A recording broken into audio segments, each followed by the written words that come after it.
Oh man, Eric, are you ready for today? Not really. I just got in the stage here a few minutes ago. So, Hey, uh, that's all right. We're gonna have a killer show tonight, dude. I hope you're ready. This is gonna be a fun one.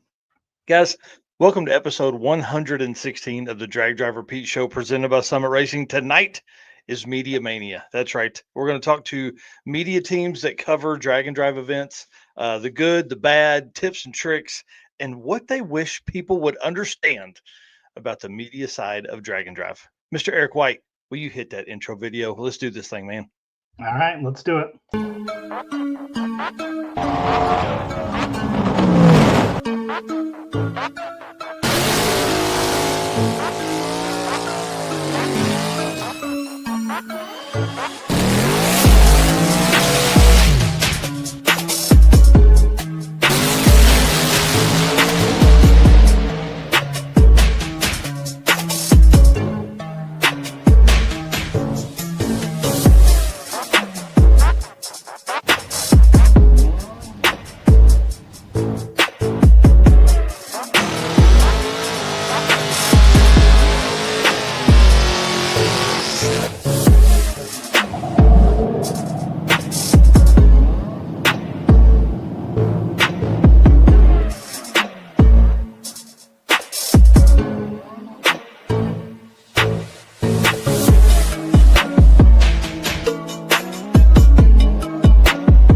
Oh man, I hope everybody's ready for Media Mania for episode 116 of the Drag Driver Pete Show presented by Summit Racing. My name is Mike Narks. I'm the host of this show and the news, which happens on most Saturdays, not every Saturday, but most. And then my right hand man right here, Mr. Eric White. What you got going on, bud? I am Eric White, co-host of the show and the news. Everything drag drive repeat related, but mostly falls with photography, which fits right in with what we're talking about tonight. And Mm-hmm. when I'm not doing stuff for drag drive repeat or the circuit, I'm running 815 LSX swaps, which is my channel about my builds and my two project cars, and Motorsports Paparazzi, which I want to give a big shout out to Alex Johnson for doing a gnarly burnout at Six Summer. The views on that across all platforms have been going crazy. We'll probably hit 1 million views on Facebook tonight on that one video. So, Yeah, it's insane, dude. I love it. That burnout is absolutely crazy. Grill falls out of the truck. I want to talk to him. You need to hit him up and find out, does he want to be on the show? One, we can do like 10 or 15 minutes with him about that burnout only because, dude, that thing, next yeah, level, next level. rear end bouncing around. And then I didn't even get the full video because I didn't expect him to keep going after he left the pit. So there was still more after that that I didn't get. But he's been cool. He's been in the comments on all the platforms, chatting with people as well because people are asking questions about the truck, and Yeah. so it's How did been it survive? What did it drive like after that? yeah. So it's been super cool. So with the theme tonight, I think a lot of it just happens to be being at the right place at the right time to capture Hmm. those moments. So I'm Yeah. And sure we're we'll talk a definitely lot about that. Yeah, we're gonna give some tips and tricks for all these newbies that are coming into the drag and drive life, and to do that, we need to talk to our race car friends, man. Let's be honest, right? Without race car friends, we can't do this. Guys, want to say thank you for being here. Hit the share button real quick as we jump in here into this show tonight. We've got a lot of great guests on, and a lot of people that I wouldn't know if I wasn't in the drag and drive world. So appreciate them. Appreciate our sponsors that make all this possible: Summit Racing, Deechworks, Molly Motorsports, Driven Racing Oil, Howard's Cams, J Wire Solutions, Performer Built Transmissions, who we're going to get to hang out with at Hot Rod Drag Week. I can't wait. New Media is about 15 minutes from the shop there. Car Change 3D, who I got to stay with the other night, Power Tube TV, WAF Racing, Sweet Patina, and Racing Junk Classifieds. Appreciate them. If you're looking to do some shopping, hit those folks up, see if they got something that you can use for sure. And then, you know, our title sponsor here for the show and the news and the circuit, Summit Racing Speed Legacy, began in 1968 as a one-man startup and is now the world's speed shop with 4 facilities and 200 plus catalog editions. Summit fuels your passion, saves you money, delivers fast, and offers top-notch customer service for more than 1,500 brands. Make sure to download the Summit Racing mobile app for easy access to speed parts. Find them on Facebook, YouTube, TikTok, and Instagram, and on the On All Cylinders podcast for more automotive discussions like this one. From humble origins to the social media lane, Summit Racing stands by your need for speed. Find everything summitracing.com. Go there or on the app. And while you're typing stuff in there, pick you up one of the Drag Drive Repeat Summit branded merch while you're in there. They got big brim hats, they got hoodies, which we're going to need coming up. I think we're probably going to need some for drag week, to be honest. And Yeah.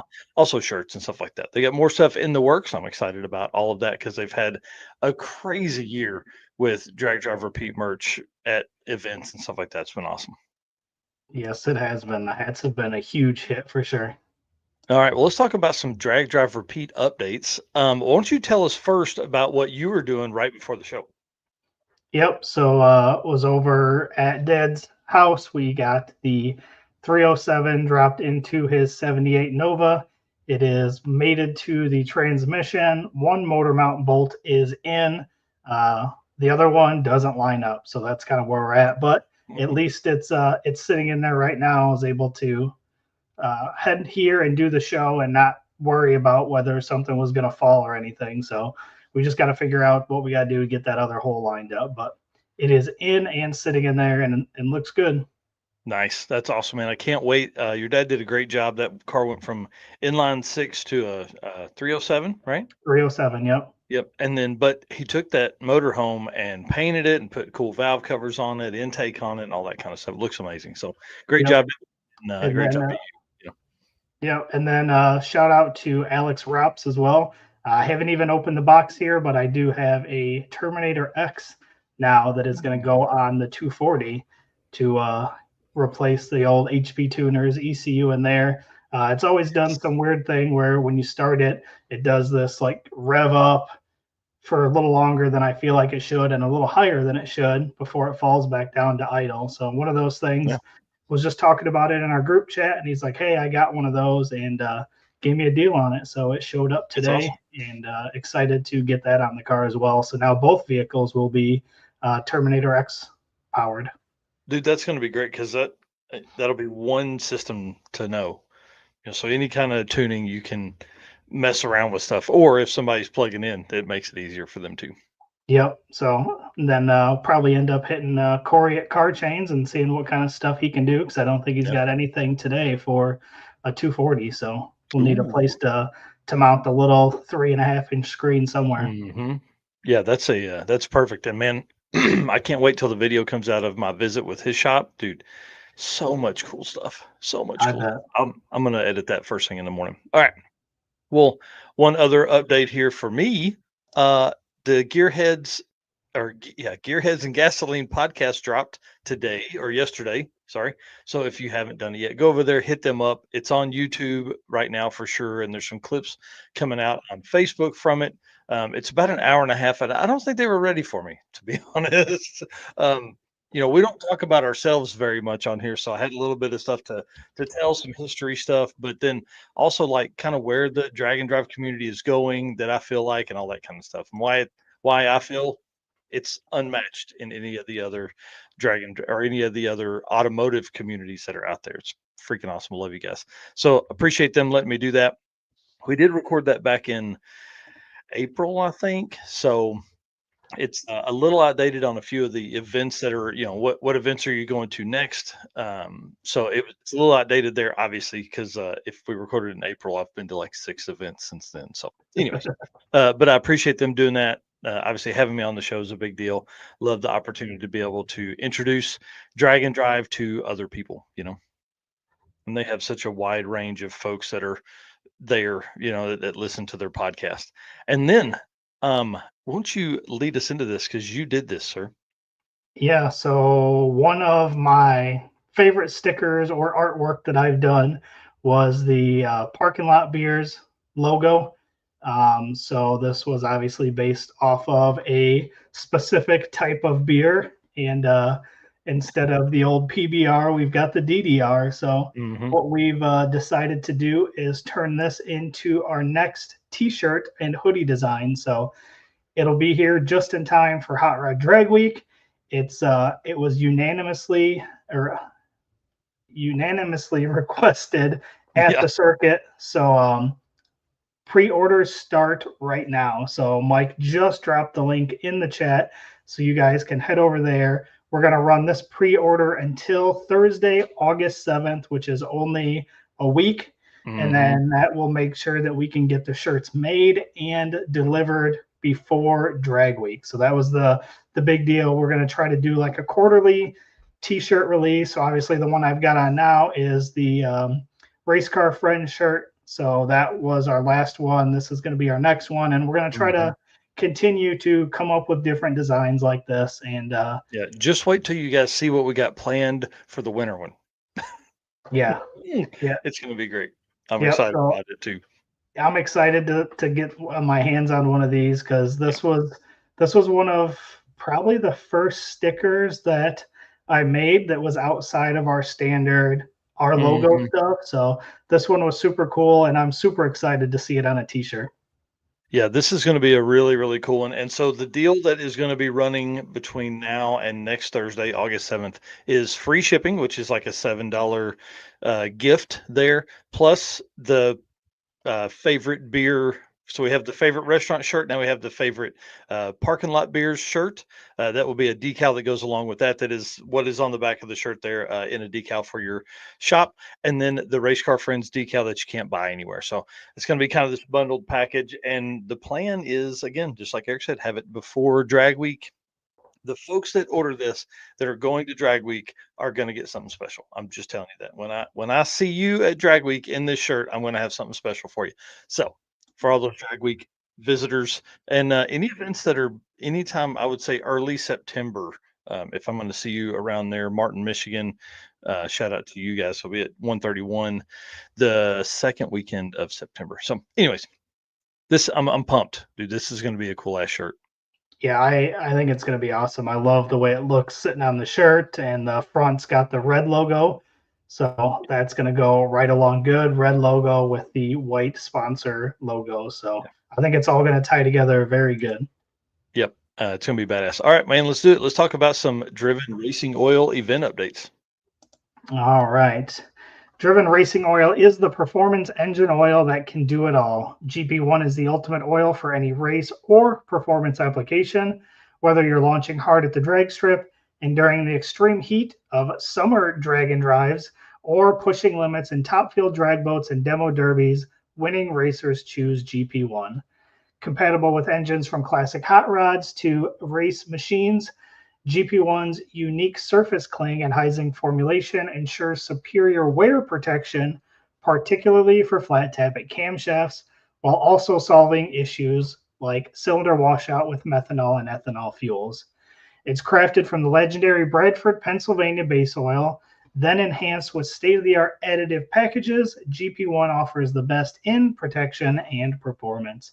So, drivenracingoil.com is where you can go to pick up oil or any merchandise or any other products they have. And then check them out on Facebook and Instagram at Driven Racing Oil and see what events they're going to be going to. And maybe you can swing by and pick up some of that stuff there. But while you're on the website, don't forget to use code DDR10, which will get you a 10% discount on anything on the website. Yep. And then I know they're going to be at Michigan Miles, Sick Michigan Miles. They're going to have a team at Havlic's Fastest Streetcar Shootout reunion race, and they're going to have a team at the Corvette, some big Corvette show that same weekend. Mm. So they're going to Bring be all over the place. They are going to be all over the place. Well, first event that I want to talk about is the circuit check presentation. Now, for folks that aren't involved in the circuit, you should know we're going to have this doing this very very soon. August 10th at 1 p.m. is kind of the plan currently. That morning there is a uh, Cars, Coffee, and Drags summer cruise in at Tulsa Raceway Park. So meet there at about 1 o'clock. We're going to gather up and we're going to drive over to the youth services of Tulsa in downtown Tulsa. Uh, I would love to pull in with 15 or 20 hot rods. I think that would be super cool. And then we're going to present the big check. I picked the checks up yesterday. Y'all, they're 5 feet long. So it's Yeah, gigantic. And it should be if we raise $15,555. that's awesome. Yep. So that's August 10th. Why don't you tell us about this one coming up, dude? I got those out of Yep. order. Sorry. King of the Open Road is going to be this weekend at Texas or Tulsa Raceway Park. So again, man, Tulsa has been killing it with events this year, and King of the Open Road has always been a pretty cool event. Jared does some really cool things with that event, and it should be a good time. But that is this weekend at Tulsa Raceway Park. Yeah, it kicks off in 2 days, dude. Oh 2 days. man. And you could not ask for better weather for those guys. It's been 100, 110 the last few days. Now it's going to be 80 this weekend. Oh Like wow. highs in Perfect. the mid 80s. Oh, so big drive day on Friday around the around Northeast Oklahoma, and then racing at Tulsa Raceway Park Saturday and Sunday both. Heads up elimination stuff at that. Yeah. Exciting. Yep, and then Sick Michigan Miles kicks off on August 10th as well. Same day we're doing the check presentation for the circuit. It starts at Durana Dragway, which is Milan Dragway for everybody, and then ends at the Woodward Dream Cruise. Dude, this is gonna be crazy. 1,000 miles inside the state of Michigan is nuts.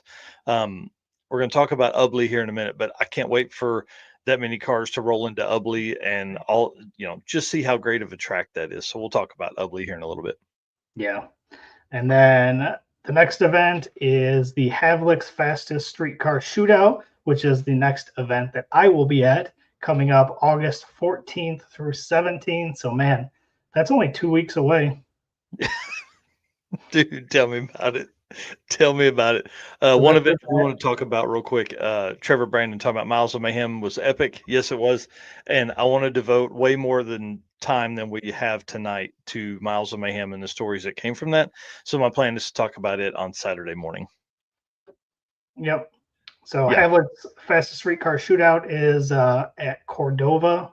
So again, August 14th through 17th, just 2 weeks away. If you guys are anywhere in the neighborhood, make sure you go check this out. So many cool cars that are going to be there. It's going to be a good time.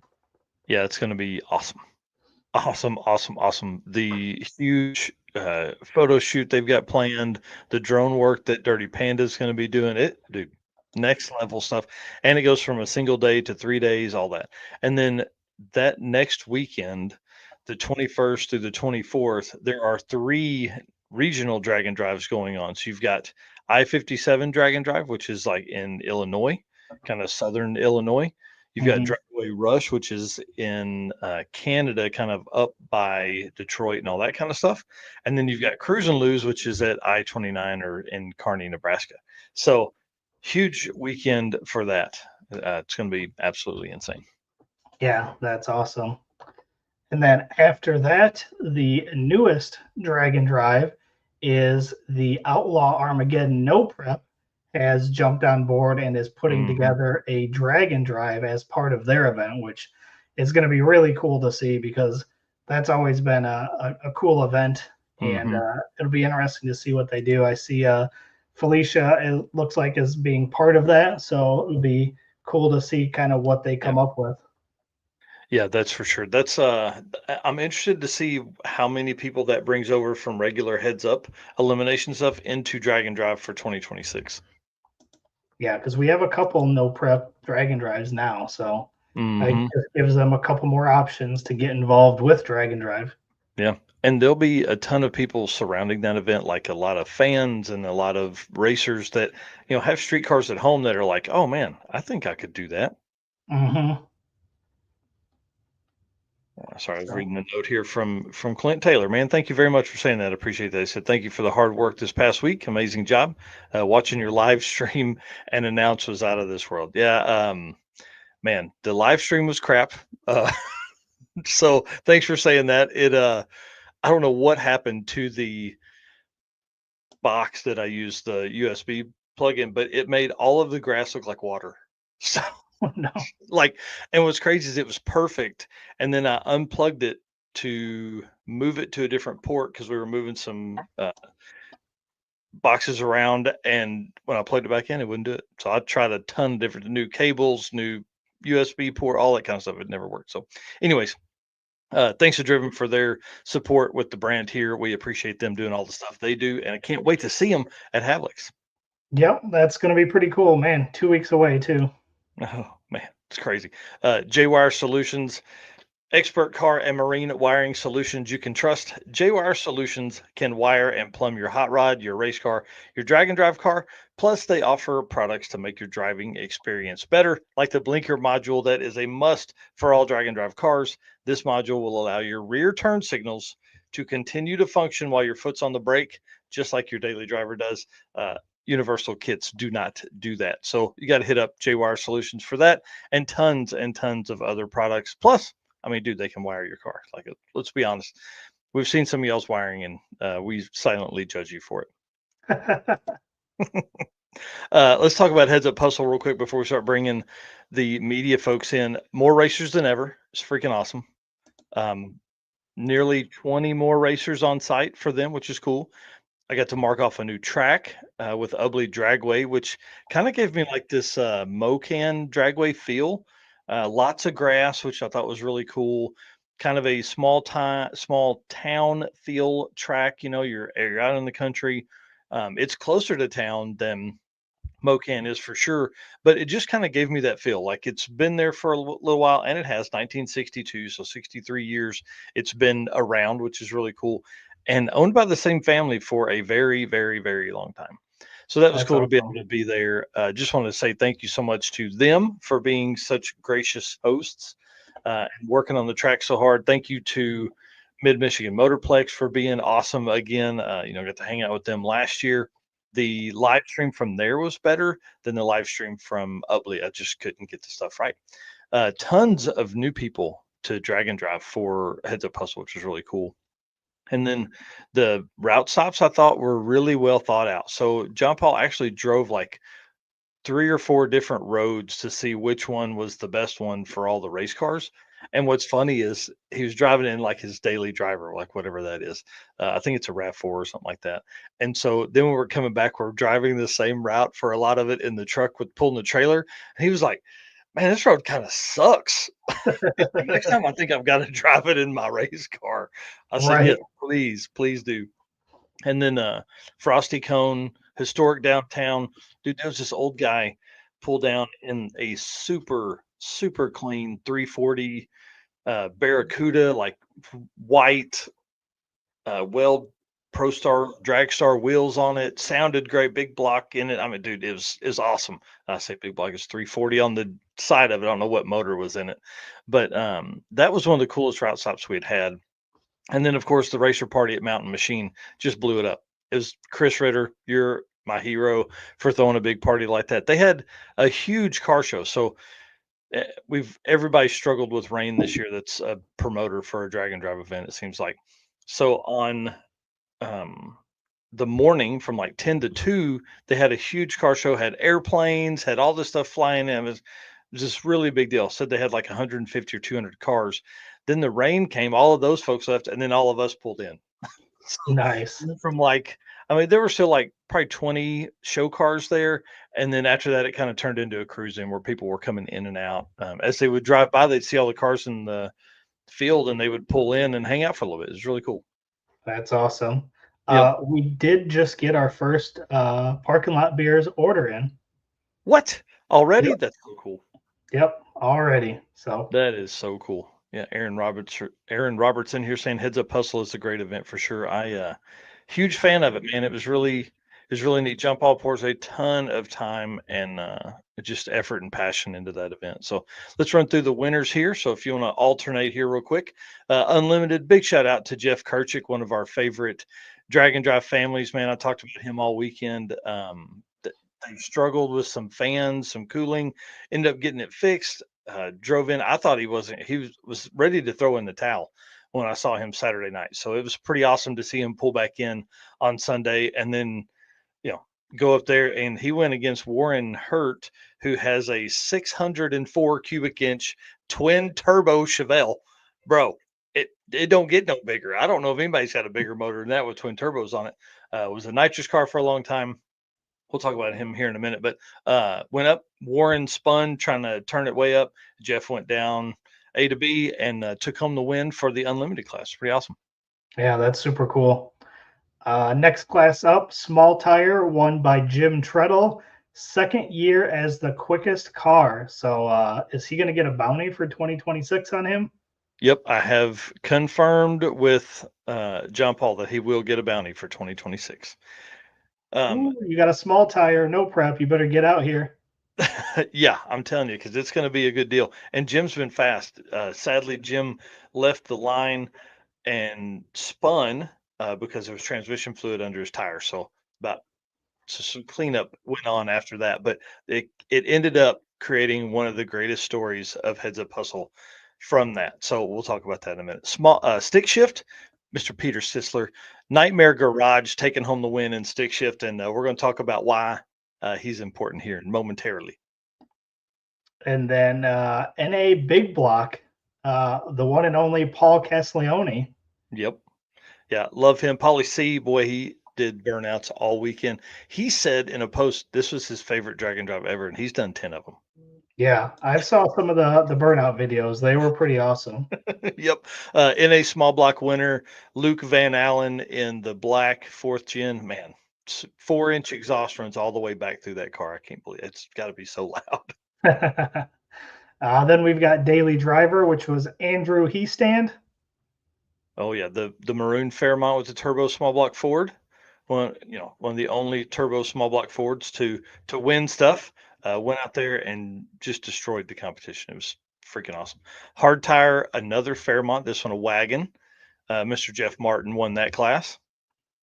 Then the full-size truck category, which you don't see at too many events. Mm-mm. Shane Maley, a three-time winner, two-time truck winner, also getting a bounty for 2026. Yeah, you go in there and you beat people up like that. Folks we gotta bring some heat out here for sure. Hot Rod and Gasser winner, Mr. Matt Donovan in the garbage that barfed. And then Tenno Index, Josh Burt, again, two-time winner.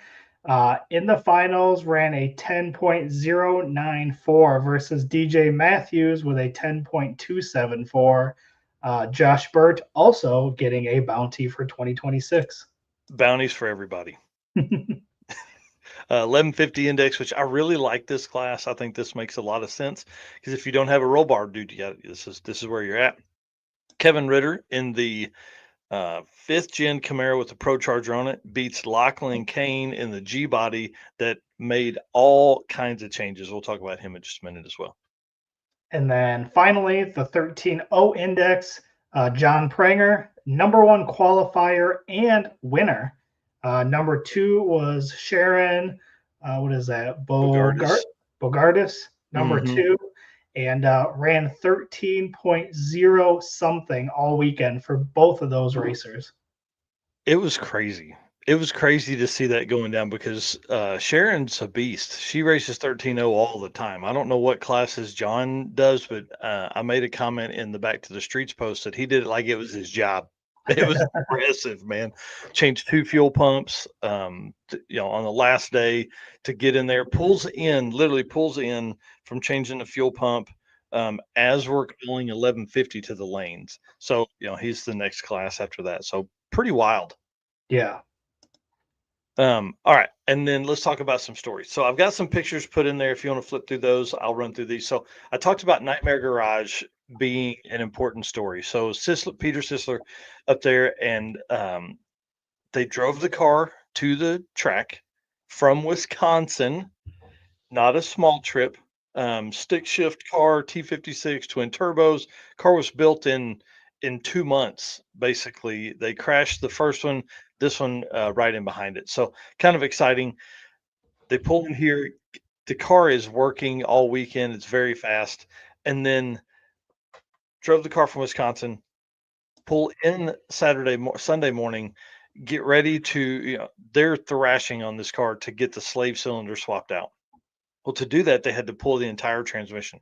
They were literally draining fluid into Ziploc bags because they didn't have time to get the transmission back together and go buy new transmission fluid for it. So they drained it all into bags. They had like all these bags set up there, got all that done, but because of the transmission line explosion of Jim Treadle's, it gave them an extra 2 hours. Dude, they pulled in, I'm telling you, like 30 seconds before their cars started running. They were like the 3rd or 4th pair down the list, and they pulled in to their spot, like, as those cars started moving. It was incredible to see the fight that they put up, just badass. I'd love to have them on the show and kinda tell some stories from that weekend because they got their butts kicked too. Yeah. Yeah, and then, Jeff Kerchick wins unlimited, dude's a beast. It was awesome to see him hang out with them all weekend. Warren Hurt, that's not a name I recognized, but this guy did, like, the West Michigan True Street drag weekend events back in, like, 2017, 18, and 19 in this car as a nitrous car. So, I have the, contact info for the gentleman that ran all of that stuff. I can't remember. It's Howard something, Howard Kelly or something like that, that ran those events, and I'm gonna call him tomorrow and see if I can get that data. Maybe he still has it somewhere put up or something like that, so we can just continue to, add to the, historical data for Dragon Drives. I'd never even heard about that event, and Matt Donovan said he did one. Clark Rosensangle was there as his co-pilot. Said he did a few, so it was pretty cool. And that car was super nice. Brennan Darnell, big shout out to him. This is the orange Fairmont. I don't think I have a photo of it in there. Man, this car was one of my favorite cars. 13.0 index racer, and got it together. Do you remember the Pontiac Safari wagon with the big, like, fire chicken on the hood, Firebird on the hood Yeah. last year? So it's his kid, and they put this Fairmont together, but they popped the hood, it's got a Coyote cover on it. So they kept joking, saying it was a 5-liter Coyote. So we started calling it like a single cam Coyote by the end of the weekend, dude. It was great. So they made a pass. They were in the heads up setup, and they didn't have what it took to go competitively 13.0. And so he just ran it out and ran a 12.4. So that's like an 11-second streetcar coming up. Um, Lots of drop the hammer, lots of back to the street racers were here. So Michigan, huge state for drag and drive racers. So Yeah. big shout out to Michigan. A lot of folks crossing over. Lots of drop the hammer 2024 and 2025 windshield banners was super cool. There's Brennan right there. Oh yeah, yeah, dude. It's awesome. He's got new. We were calling him Kubota Junior by the weekend, by the end of the weekend because the car is Kubota orange. Another set of folks I think I'd like to have on the show, maybe him and Aaron and his co-pilot, and have some fun. Um, John Pranger, 2 fuel pumps in the car, and then I feel so bad. The Furchick family. Oh my gosh. Oh, you ready for this story? I don't have Yeah. pictures, but we're gonna have them. I didn't even get out of the truck; it smelled so bad. Okay, 85 Camaro cruising the interstate, getting to the next route stop. They lose an axle. As they lose the axle and it pushes them onto the side of the road, the car lands on a dead deer that's been there for like 2 weeks. No You way. you can't understand the smell. Like, Oh, oh, crazy story. That'll go down in history right there. So they had to wait forever to get a tow truck. I mean, it was like an hour, hour and a half before a tow truck could get there. So luckily somebody picked up the wife and I think they had their 2 kids with them. Picked up the wife and the 2 kids and went on, but Jeremy had to stay there and wait on that. Oh, man. it was gross. So they got it all fixed. We dropped off a C clip because that's what exited the chat, and so we dropped the C clip back off to them, and tow truck came and got it. They fixed it. They were there on Sunday morning for racing. It's pretty cool. That's awesome. Yep. And then I was talking about Lachlan Kane earlier. So I walk up to those guys, that car, and I say, man, the car looks way different this year. It's same color. It's black 2024. It's black 2025. And I go, man, making notes for the announcing. I said, what have you guys updated this year? And he goes, man, just a few things. I was like, oh, cool. Like what? He goes, oh, we put a T56 in it. I was like, oh, that's awesome. He goes, yeah. And, we boxed the frame. Cool. He's like, so we pulled the body off. Oh, okay. New exhaust. Oh, okay. All right. Full exhaust now. Awesome. Um, he goes, yeah. Oh, and we painted the whole car. I'm like, dude, it's not just a few things. It's like a whole bunch of shit. So Right. it was pretty awesome. And That's then that cool. car, that car performed all weekend. It was great. Yeah. Yeah. Well, cool stuff about all that, but I know we got to get on to our media stuff, but give Yes. us a quick kind of overview on your experience because I Oh, haven't heard anything from you about how your time went. it was amazing, to be honest with you. I really enjoyed the announcing side of it. It was a ton of fun. As we went through the eliminations, that was cool to be able because it gave a whole different hype to it. It was really, I don't know. I say it all the time. I view Adam Dory as like the gold standard in announcing, right? Him, just because I like that guy, top of my list, and then Derek Putnam. I try. There's a lot of story that goes into what those guys are telling, right? So that Mhm. was my main thing was how do I tell a great story about each car? Well, to tell a great story about each car, you got to go talk to everybody. So Right. that was one thing that I really tried to do the entire time was be out getting parts and pieces. What have you done? What have you had any struggles? Did you overcome anything? All that kind of stuff. So it was a blast, man. It actually made me want to start maybe hitting some tracks up and telling them, hey, or some promoters like I would like to try my hand at some other stuff. Like to try my hand at some things. So I'm probably next time I'm at Tulsa Raceway Park, I'm going to jump on the mic for a little bit and just test it out. The struggle I feel like for a real announcer is the stories because Mhm. calling the numbers is easy, right? Oh, that's a Camaro and they finished first. That's not the kind of announcing I want to do. I want to know the stories. I want to know why it's important for those folks to be out here and all that kind of stuff. So I want to do that. So if anybody's listening, promoters or tracks are out there, hey, listen, hit me up. I'd like to do something. I think it'd be kind of fun. So Awesome. thank you. Everybody Well, here saying kind words. I appreciate you guys. yeah, I figured we couldn't kick off Media Mania without at least hearing your story for sure. Yep.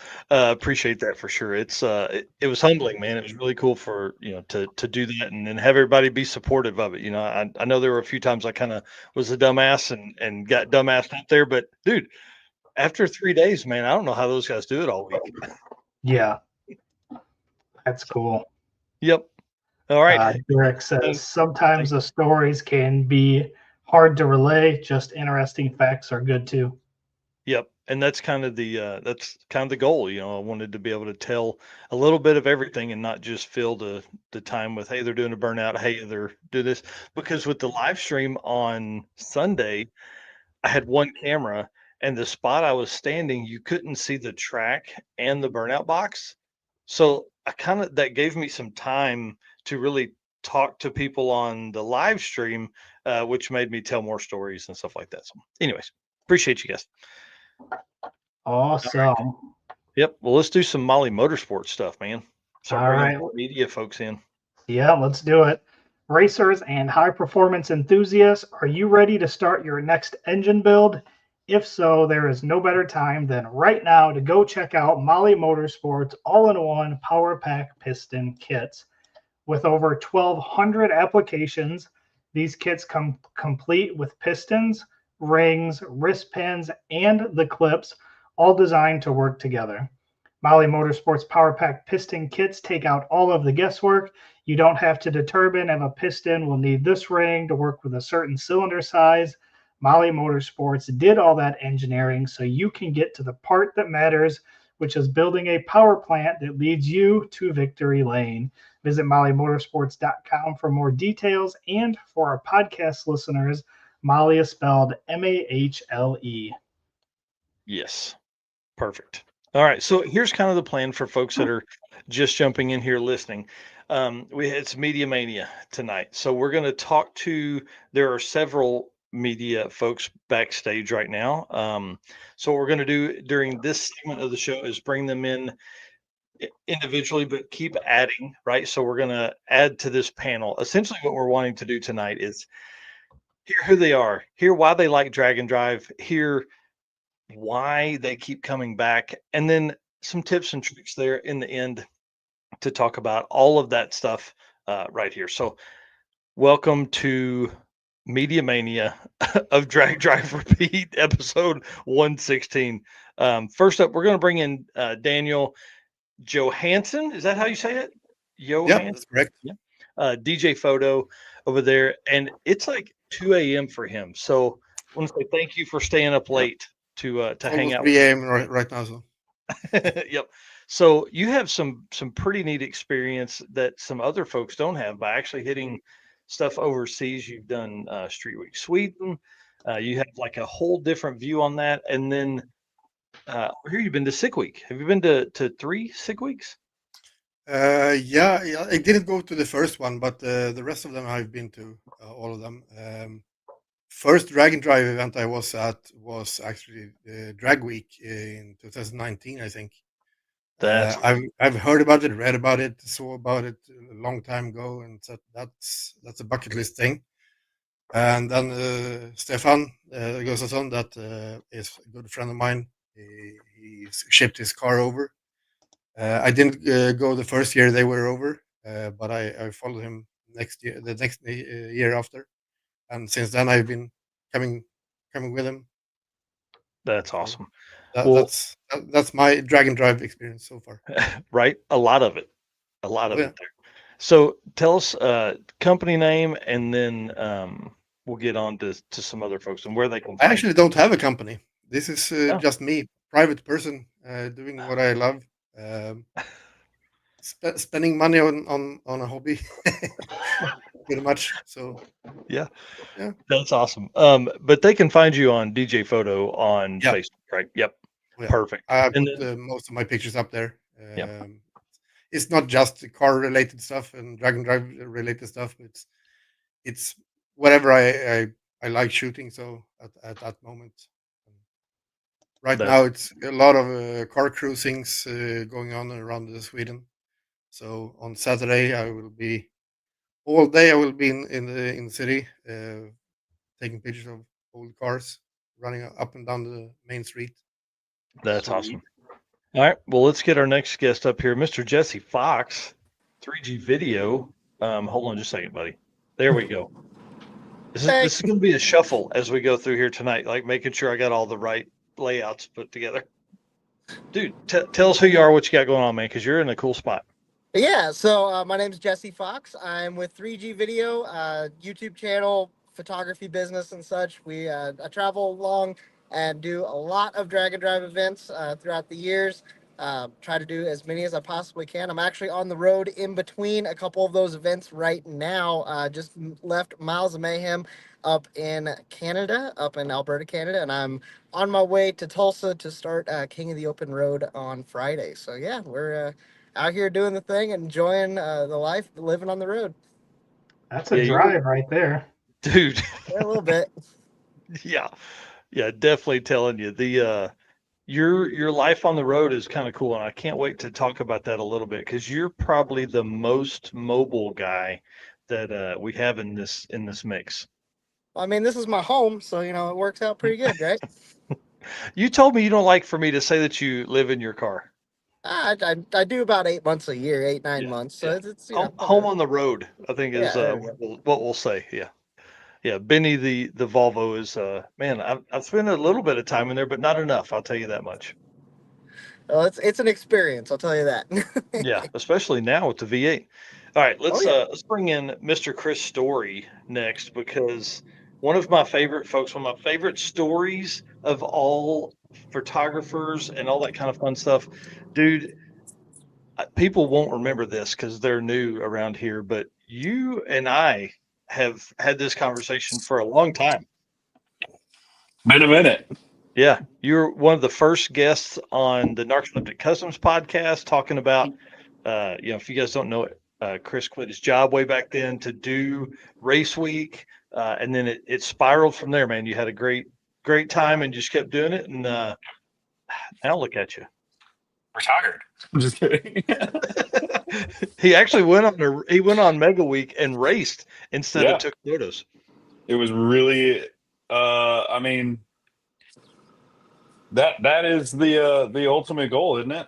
So to do that is a huge checklist off my bucket list, or check off my bucket list. I can only imagine, dude. That's pretty freaking cool for you to be able to do that. It was, I mean, it was a great time. It was everything I expected it to be and more. So you're retired now. You're a drag and drive racer, not necessarily a drag and drive photographer anymore. Fully retired. I gave all my contacts to Jesse. It is what it is, you know? I don't know what to tell you. That's awesome. That's awesome. Well, let's bring up. Tell everybody where they can find you. Where's Oh, all Chris your? Story photo on everything but Facebook. Facebook is just Chris Story. It's my personal account. Yeah. Used it forever. Ended up being more of a business than a personal. So Yeah, nothing wrong with that. Well, let's bring in Mr. Gary Cummins here of That Track Channel. Hey, Another that how's it going? that is. Oh man, it's amazing. You're all over the place too. You and Jesse Fox cross paths, I think, quite a bit across the country. Yeah, absolutely. I, as well, just with Jesse, got to hang out with Jesse for a week there at Miles of Mayhem up in Alberta, Canada. I'm from Canada myself too, so I don't have as much traveling to do as Jesse on that one, even though it's still like 14 hours for me. But yeah, just getting all out, going all over the place as much as I can.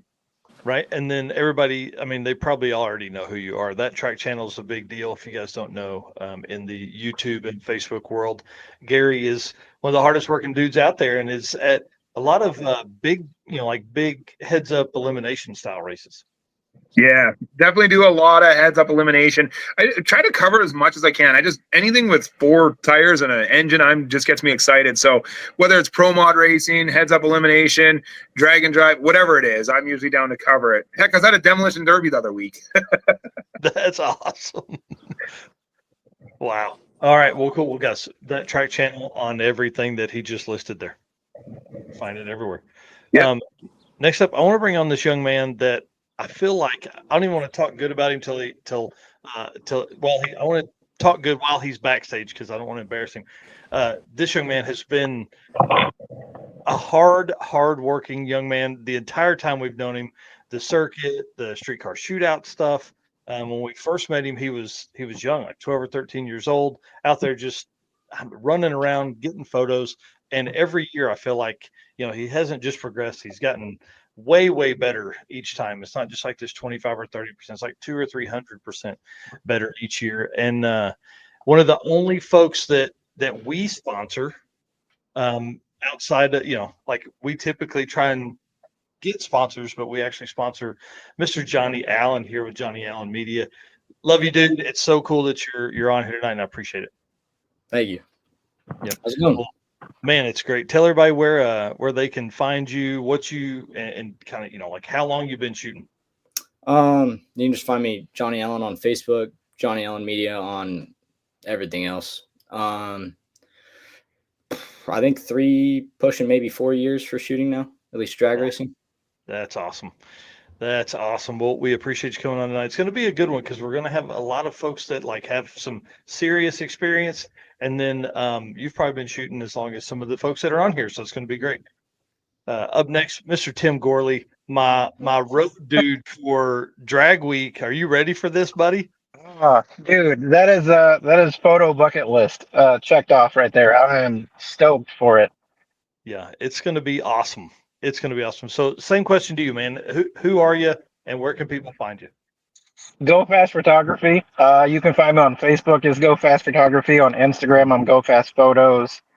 And then everywhere else is just personal accounts, which is my name, Timothy Gorley. So, yeah, pretty fun. You and I have hung out quite a bit the last few weeks here, and I got to see you at Blacktop Sunday, which is like a Cars and Coffee here in town, which was a surprise.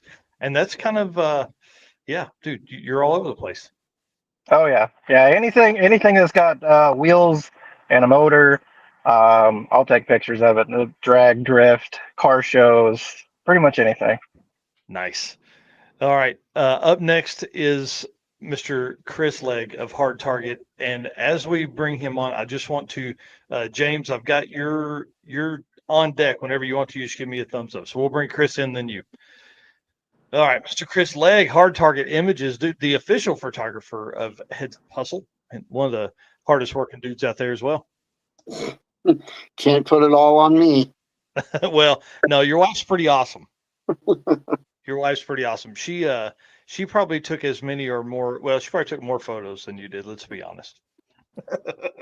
He always does. Yeah, she kicked butt, and you guys put out a ton of good content. I can't wait to see all the photos that come from that. And one thing that you guys did that was really cool that I thought John Paul Franks pulled off really well is you guys are offering photos to the folks that raced as well. Yes. Yeah, that's pretty neat. So I'm excited about that. What so hard target images on everything?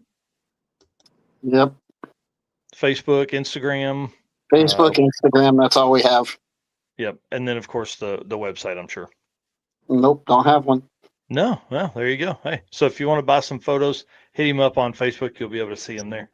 All right, and we've never had 10 people on here, so I don't know what this is going to do, but let's bring in James from High Speed Media.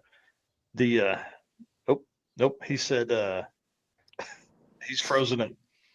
We'll let him come back on there. You guys are awesome. I want to talk just real quick before we start moving to the next segment, but when you started this, you started taking photos and stuff like that, did you ever envision like that you would be doing it for money? Who you starting with? No, not at all. Sorry, it's confused on who should start. Yeah. Yeah, we'll get into a rhythm as we go along. With this many people, it's going to be kind of interesting to see how this works out. Let's go down the line. Yeah. All right, we got James back. Let's let him get in here and tell us what's going on, dude. If everybody doesn't know, James Shower, High Speed Media. Yep. Oh, no, I got you. There you go. There we go.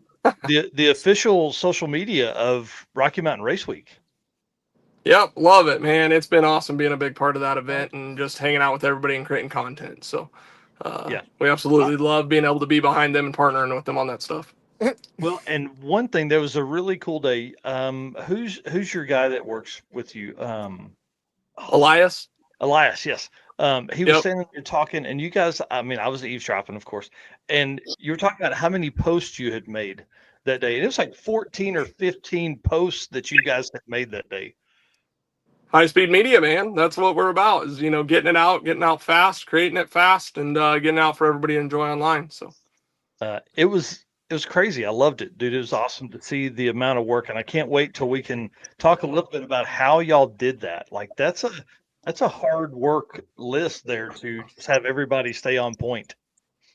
Yeah, it's a lot. Yeah, but we balance it well, and for Mega Week it was a whole nother level because we had to have two whole crews, so we pretty much pretended like two full events were going on, and that's what we went with. Right we now, did that. Yeah, next time we will, I promise. You are a little different than some of the folks on here. So a lot of folks on here are, solopreneurs. They're dudes that do it themselves. You've physically built a business that's around this, right? You do more than obviously photograph and stuff. So you going in, I asked the question a minute ago, did you think you would be here? But you had this planned from the beginning. Yeah, that was the vision, man. Like I knew through growing my stuff and helping other companies work on their social media that like a company can totally have multiple people working on their social media. It's big enough that it could drive as long as the business is big enough to handle it. And I wanted to build that internally for many people and many companies, and that's pretty much what we did. I don't see myself as necessarily a photographer, although I get better every day, a videographer, although I try to get better every day. It's I understand it from a content aspect. I've created my own YouTube channel and done that stuff, so I try to bring that to the companies and try to handle that side of it for them, utilizing hopefully people on our team to do that, and it's worked well. Like, we're providing a service. We are very much a service-based business, but I understand how hard it is for like photographers to just be a photographer, man. It's hard to sell photos, or half the time when you're editing, and you should be shooting photos. When you're shooting photos, you're editing, and then a team of people kind of helps blend that. But we got to offer a lot of service on the backside of that too. So I just kind of went at it a little bit different way, but I also love that, like, we're kind of the home for those people that, have a passion to make content or shoot photos or video, but it's hard to make it just on your own doing that thing. So we kind of created a home for those people to like make a living doing what they love, which is super awesome. Yeah, that's really cool. And I saw Richard Brewer in here, Dirty Panda, making comments earlier. He was out there running some of the stuff with you guys, starting line camera, doing some drone work and things like that. So man, it's really cool what you've done with High Speed Media. Thanks, man. I appreciate that. All right. Well, let's do a quick ad read, and then we'll jump into kind of the second half of the show, which is where we're going to get nitty gritty with all of this stuff. So let me find all this. You guys, I'm not used to this many people being on here and this much stuff. So hang tight. Let me run through this real quick. Guys, just want to say thanks again for being our race car friends. Thank you for being here. Hit the share button. The next hour of content here is going to be very, very good. I promise. It's going to be next level type stuff. You're going to want to stick around for this. And thank you so much to our sponsors for being here and being a part of all this. Summit Racing, Deech Works, Molly Motorsports, Driven Racing Oil, Howard's Camp, J-Wire Solutions, Performer Built Transmissions, Car Change 3D, WAF Racing, PowerTube TV, Sweet Patina, and Racing Junk Classifieds. And the gentleman's agreement is simply this. We love this. We do this for fun, but also because it's our passion. Please hit the follow and subscribe button wherever you're watching this at. That's the gentleman's agreement. We're going to keep doing this. You do that. We can't verify you do that. So that, it's kind of like the you do that part, we'll do this part, and we'll go from there. And then Deech Works. Remember, Deech Works is the leading manufacturer of high-performance fuel system components. The DW product line includes fuel injectors, pumps, modules, fuel rails, regulators, lines, filter, everything you need to support up to 2,200 horsepower. Spend less time installing and more time at the track. Fueling your build just got easier with newly added DeechWorks performance module applications. These modules feature our fuel pumps pre-installed in the OE assembly with upgraded E85 compatible filters for a true drop-in solution. You get code DDR10 for 10% off all the stuff, and this is kind of what that looks like. All the modules there. So they make it super easy to do all of that. Okay, enough of that stuff. Let's talk about real deal. The question of the week is why drag and drive? Why? And so it's probably easier if we just go like in rotation this way and then work our way down. So why drag and drive for you guys? I mean, my friend started driving, shipping in the car over from Sweden. I followed him, and that's how I got to see the drag and drive world. I read about Drag Week for ages before I went over first time, and I mean, it just stuck. It's like a family.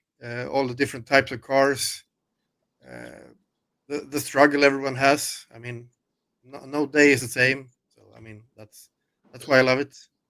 Yeah, I agree, Jesse. Well, I get very bored very quickly, so having a sport that keeps me very entertained, and we get to be at the racing and then hop out on the road, try to just constantly get new content material, and that helps a lot, and I really enjoy that. But getting into it, it was just, growing up, watching Drag Week on the live stream and watching that stuff, just thinking that it was the coolest thing. These guys have race cars that they can actually drive and use their car. Because whenever I first got into drag racing, it was like, okay, cool, we get to drive this car like maybe a total of 5 minutes in the entire year because you're pushing it around everywhere. And like, that's just boring. So getting to actually drive your car and getting to enjoy it, I just fell in love with that. And getting to see a sport that's all around that, I just, yeah. And then I stuck around because I love it. That's awesome. Tim? Yeah, I same way. Grew up watching Drag Week.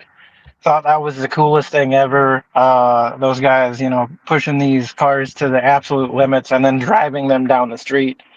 Like Tom Bailey with his Pro Mod Camaro and then cruising it down the street. I'm like, that's the coolest thing ever.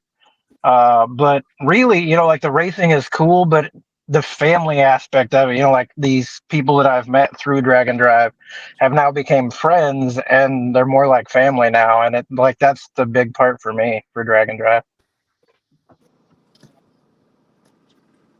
Johnny, what about you, buddy? Because you were doing it before you could drive. Yes, I was, and I feel like that's kind of like also the harder part because some of you guys can actually like drive 2 different tracks, but until like this year, I had to find a ride or find time on the schedule to go see it. But especially like the circuit was probably one of the first big events that I really liked that came through Mocan. And then just like that, I was hooked. And then the next year, I did the full trip.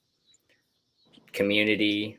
It's not just like, unloading your car off the trailer, throw a tune in it, go down the track, but you also have to compete on and off the racetrack, which I'm a big fan of that. And it doesn't just end with the racing that day. I mean, you got to drive. So, yeah. I mean, I'd say that's my favorite for sure. Right.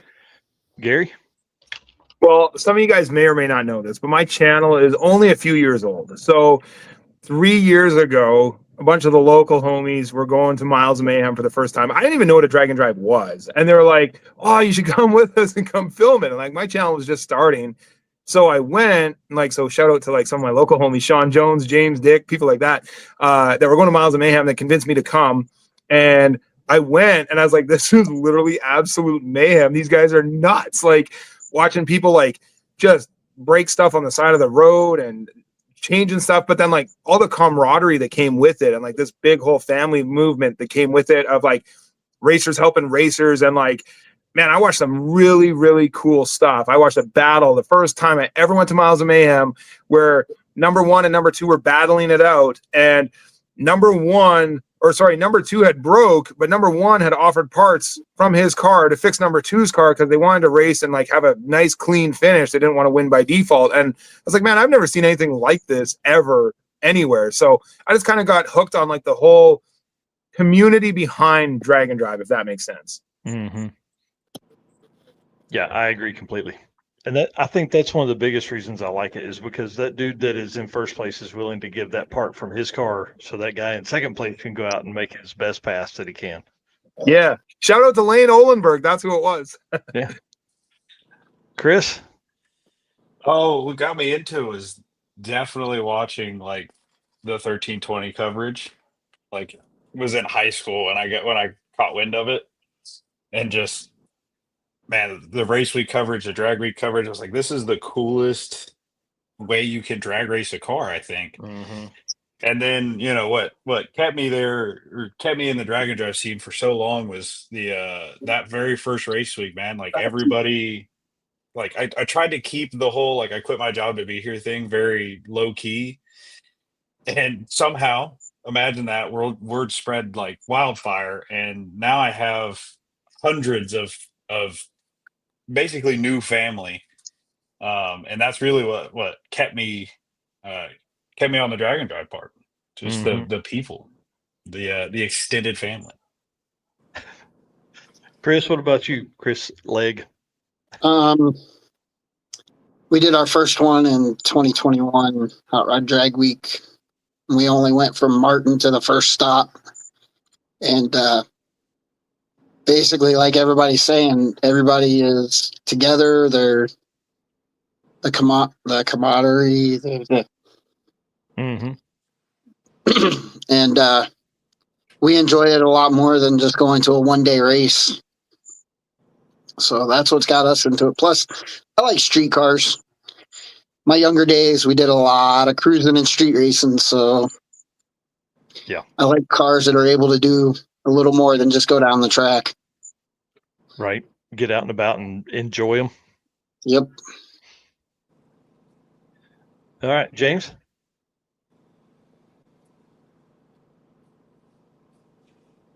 There we go. I've been muting myself, been moving around back at the office finally. So, yeah, I mean, drag drive for me, it's because street car, because they're the coolest cars on the planet, bar none. Like, I mean, all you got to do is go hang out with a couple 1,000 horsepower car rolling down the highway, pulling a trailer behind it, and not think that that's one of the coolest things ever. Like, that's it for me. And, having my own car and wanting to do drag drives, we've done it in the Mazda.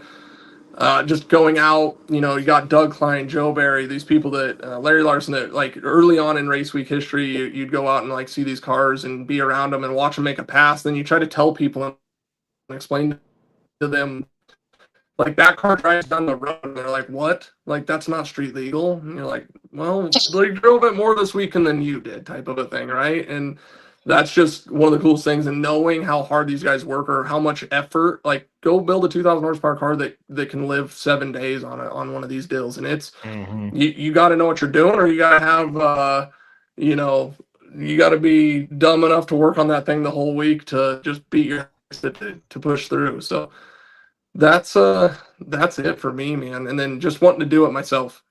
Hopefully I didn't freeze up there, but it looks like we're glitching a little bit. But yeah, just overall, the people, the family, the coolest people on the planet. Like, I think that everybody says, like, humanity sucks. Like, there's no more humanity or whatever. Like, go on one of these events, and when everybody's willing to take their shirt off their back. One of my first times doing a drag and drive event, I was like, I built this car. It'll be easy. We'll help everybody else out. After the first checkpoint, lost brakes, had 11 people helping us. Like, it's the coolest thing ever. Like, it's the best group of people. Fast car, slow car, doesn't matter. Bring your daily driver, go do one of these things. And if you're not hooked and thinking it's one of the coolest things ever, then you're probably hanging out with the wrong people. But yeah, that's it for me. I just love this stuff. Yeah. Jonathan Stonecipher says you're a forever or never guy. You're either going to love it and not ever want to do anything else, or you're never coming back. For sure. And I think the never folks is about Absolutely. This way, about 1%. Yeah, we're just we're a special kind, I guess, whether that's good or bad. Yeah. That's awesome.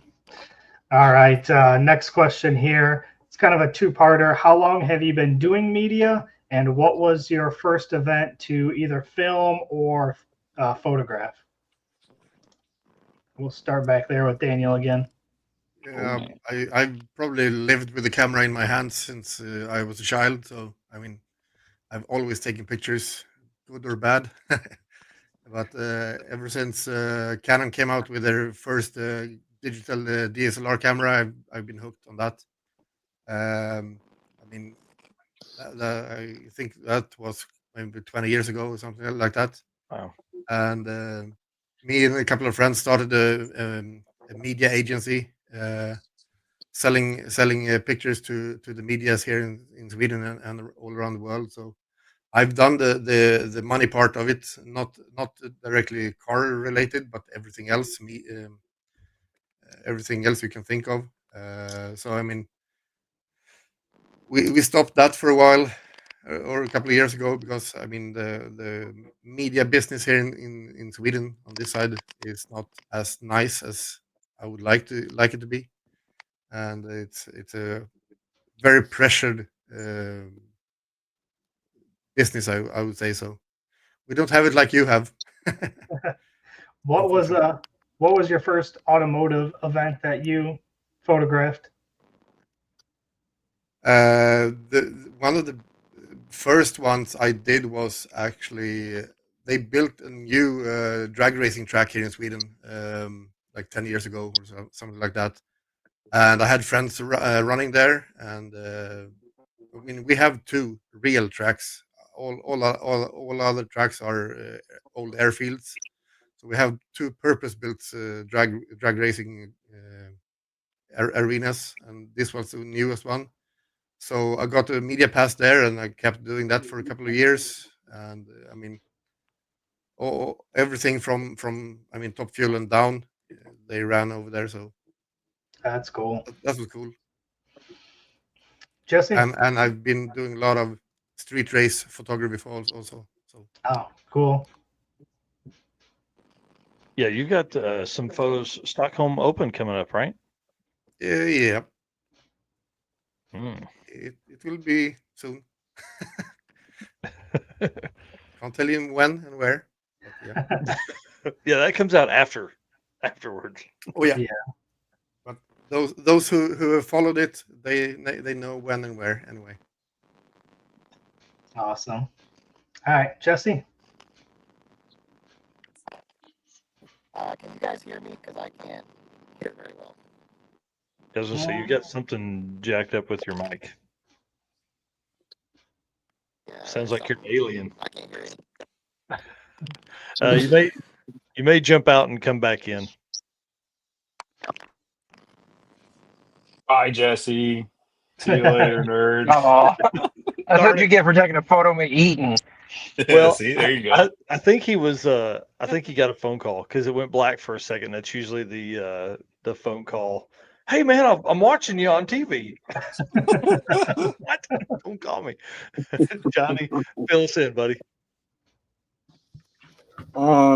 Like I said, I'm pretty sure 2022 was my first year with motorsports, And my first event, which kind of definitely hooked me, was Funny Car Chaos that came through Mocan. And I didn't even have like a media pass, or I wasn't allowed by the law at the time because I was so young. But just kind of standing in the corner near the stands and feeling the rumble and all that, oh, I was 100% hooked. Yeah, Like, that's I mean, cool. if you're telling me if you don't stand beside one of those and you're not hooked after them, I don't know. Yeah, you're lying. That's for sure. There's no better feeling. Yeah. Yeah. Yeah. What a cool event to have such access to, you know. That's for it to be so close, and you know, you don't live far from Okan, so that helps. But man, like to be out there and just be in the middle of all that, that's super cool. What do your friends at school think? I mean, there's a lot of guys that actually go either to Mocan or like race with their parents, but I mean, it's nothing Awesome. they haven't heard of. I mean, Mocan gets pretty big around the Labor Day and Memorial Day weekend stuff. So, yeah, that's awesome. All Gary? right, Gary. I don't really know how you want me to answer this, but like if you were to go back on my channel far enough, like my channel was originally started like 8 or 9 years ago, but it was only ever used to like upload like hot lap footage. Like I was a time attack racer for a long time, so like my YouTube channel used to always post like hot lapping stuff and whatever. But anyways, when I would say from the point of like my first major event that I ever filmed was TX2K23.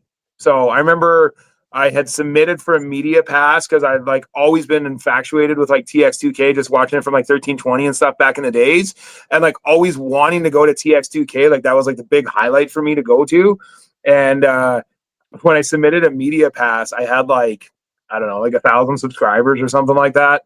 And they asked back for like start line footage, this, that. And like, luckily I had done some stuff at like our local track, like at the local cash days and stuff. So I had some footage I could submit and they accepted it. And that was like, from there, the rest is kind of history, really. Yeah, that's cool. Awesome. Dude, talk about a crazy one to be your first, like where you would do that. Man, that's, and plus the investment to get, like, how far of a drive is that for you? 20 hours. God, dude. Golly. Yeah, I just did 12 and a half and hated life. I can't imagine 20. Man, Hey, I'm a me and good Tim 12 on one hours did just to that get anywhere. Man, that's nuts. Wow. Chris. Good old Canada for you. The hat. The first event I ever took photos at was I think it was No Prep Kings in Oklahoma City, but the first one I did in like any sort of official capacity was race week, I think race week 20, the first race week 20, so whichever year that was. Would have been the very first one that I So 20. 20. Yeah. So under any sort of official capacity, like where I asked for a media pass and got one and did actual event coverage other than just taking a few photos here or there, would have been race week 2020. Dude, think about how much that kicked off like that. That's what started my drag and drive stuff too. And I was just a racer then. I wasn't media then, but Yeah. Race week 2020 was a big one for a lot of us lower states guys because we all wanted to go up, but Colorado's so far. There's a bunch of factors that go into that. So for them to bring it down here was amazing. it's huge. Yeah. All right, Tim. I think I started shooting pictures in, I think it was either 08 or 09. Just at the local track. I worked the burnout box at Mocan, a local drag strip, and just kind of shot pictures of cool cars. But the first, I would say, big event that I actually, like looked for media passes for would have been Fall Brawl, which was a heads up. What was a heads up race in Holly Springs, Mississippi, and that was 2000. I want to say 2011 or 2012. Wow. That was a while ago. Yeah, it's That's been a That bit. was a hot minute ago. That was so like the heads up drag radial stuff was what I followed for a lot of years. So that was like my big thing. But drag and drive was always cool. to see, those same level of horsepower of cars driving down the street towing a trailer. Yeah. Yeah. All right. Chris, Lig. Let's see. Unofficially, first event I shot, I was thrown a camera by some friend of mine that Mike knows, Ellen and Damien. Yeah. They threw a camera in my hand at a track. It was Ohio prize fight. And from there, I was kind of stuck on it, I guess. The first one that I got my first media pass for was Derek Putnam's 352 shootout. Oh, sweet. So after that, it was just up the ladder. Yeah. That's cool. All right. James. Oh, hold on. You're muted. Unbelievable. See, freaking media guy. Don't even know what he's doing here. I'm over here scrolling back in Facebook, like trying to figure out like dates and stuff on half of this thing. So I mean, mine's a little different. So like, I've never really thought like officially being media type of a thing. Mine comes more from starting Build Tune Race and doing the whole like content creator side of thing, and then getting, I was just looking, I like did like a photo album at PRI in probably 2017 or 18. I made my first like Facebook page for my Camaro in 2015. And there's in moments in there you can see where I was trying to be a photographer, if you will, where I was trying to take nice photos and edit them and post them and maybe put a watermark on there, because doing all of our best 1320 impressions, because they were just crushing it and so far ahead of everybody at the time of creating content, Yeah. right, and putting it out there, and dreaming of having your car on with a 1320 watermark. And I hope people that dream of having a high-speed media watermark on their photos or love having it or go to an event to hopefully have that. I know Chris has had that. We all hope to have that type of thing. So yeah, definitely a little different for me, but like then submitting media, I mean, I helped Matt like create the original Rocky Mountain Race Week like Facebook page. So it's always came from, and then I wasn't a part of it. Now we're a big part of it. So it's super cool. But from media, it's 2017 when I think I started taking photos and videos seriously. I guess you could say I've always had a interest in it, but never from like a super heavy standpoint. But as far as media passes and all that, it's pretty cool because now we can go any, just it's kind of like the ladder thing. You just carry a ladder, like just carry a camera with you, and everybody will think you know what they're doing, and you just act like you know what you're doing, right? So we've been to like, even it's not automotive, but probably like getting media passes for as far as like even CES, but being able to use automotive content to submit and show this is our event coverage and what we can do to then give us access to pretty much media passes anywhere we want to go and do is probably one of the coolest things. So I know that's not as structured of an answer as what maybe we were trying to shoot for, but it's my side of it's just creating and posting media, and I think it's just constantly gotten hopefully better over the years. And then like having a photographer on staff has pushed me to try to match his level of quality, because we didn't want group A and group B in this last mega week to have like exponentially better photos for one group over the other. So he pushed me to be better and helped me be better, and that's been really cool. And I think we've all been through that, right? You're just all, even to this day, we're all just trying to be better than the last time we went out and created content. So but yeah, I look back and I can see like photos of Rocky Mountain Race Week 2018 when I like went out there and like shot some photos and stuff. And I just knew Matt, and I just walked out there with maybe a phone or a camera and just started shooting stuff, and here we are. So pretty crazy. Yeah, that's cool. Yep. And I want to bring Jesse back in there. Yeah, He's All right. back. Sorry. Welcome Yeah, back. Okay, so what was the actual original question?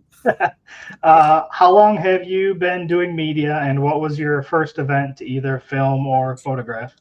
Oh, well, I started filming in 2018 for YouTube.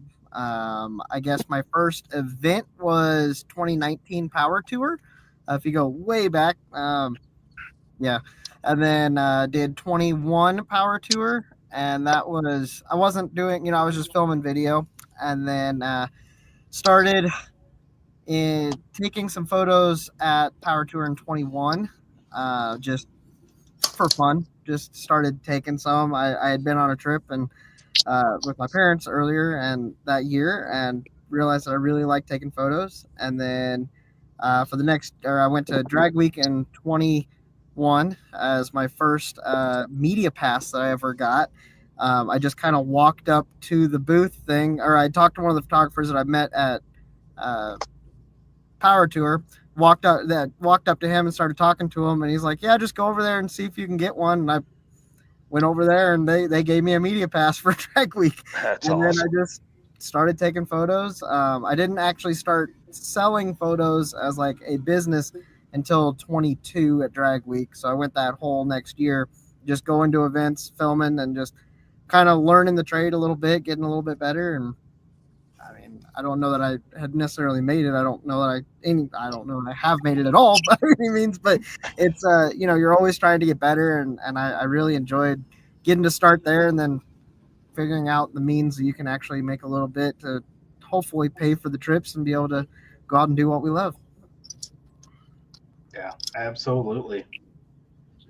Yeah, that's a hard lesson. Like that's probably a good topic there too. If we want to dive off into selling photos and how hard that is. So, because we're leaning on that a little bit now, so we've set up a Pixie Set site for folks that weren't on here last week, and I think it's probably going to be honest, make it easier for Eric to sell these photos. But now it's a matter of promotion to drive people to there instead of through your Facebook albums. Yeah. So one more step of hard, Mhm. Absolutely. Yeah, selling photos it's a task. There's Yeah. really no easy way to do it. For me, I never really actually was like able to sell photos. I ended up having to sell my time, if that makes more sense. So like selling my designated time to focus on your trip versus, total event coverage was how I was able to make it as long as I did. Yeah. That's a great way to word that. Yeah. Yeah, because for a good while you offered packages, and that's kind of a Mhm. way a lot of folks do this. And Yep. man, I'll tell you from the aspect of someone racing, it's so hard to get good photos. I can't tell you how many times I'm going in to do like a piece of art, and Eric will tell you this too. If we don't have the photo or a good photographer doesn't have the photo that we can use, dude, good luck using somebody's Facebook page to get a photo of a car you can use on a flyer. The front bumper's cut off, the trailer's cut off halfway. Like, Yeah. it's brutal. It's Yeah. brutal. All right, so this will be. I think we probably know the answer to this, but do you guys prefer? Do you do more photography or videography? What's your go-to? I pretty much only do photography, very little videography. Maybe just some shots here and there for to show a little bit of where I am and what I'm doing and a little bit of that. I really hate editing, so video is not for me. Yeah, yeah, lots more edits on video. Absolutely. I'd rather send Yeah. that So to so someone like else from our to do that work. standpoint, are we on in order? Or are we just kind of spitballing it? Am Yeah, I? I think we can spitball this one. This is kind of out of left field. Yeah. Yeah. So yeah, I'll come on to this one because like and then a little bit into Chris's thing. I think these go hand in hand, right? Like if you're struggling to like just sell enough photos, then maybe you try offering some video stuff. But if you can't get somebody to pay for your video, then maybe you can try to figure out. You got to get creative, right? I come from service based, so like event coverage is Chris is 100% right. Like it is so hard to sell a photo. Now photo packages is a little bit more towards the service side of things.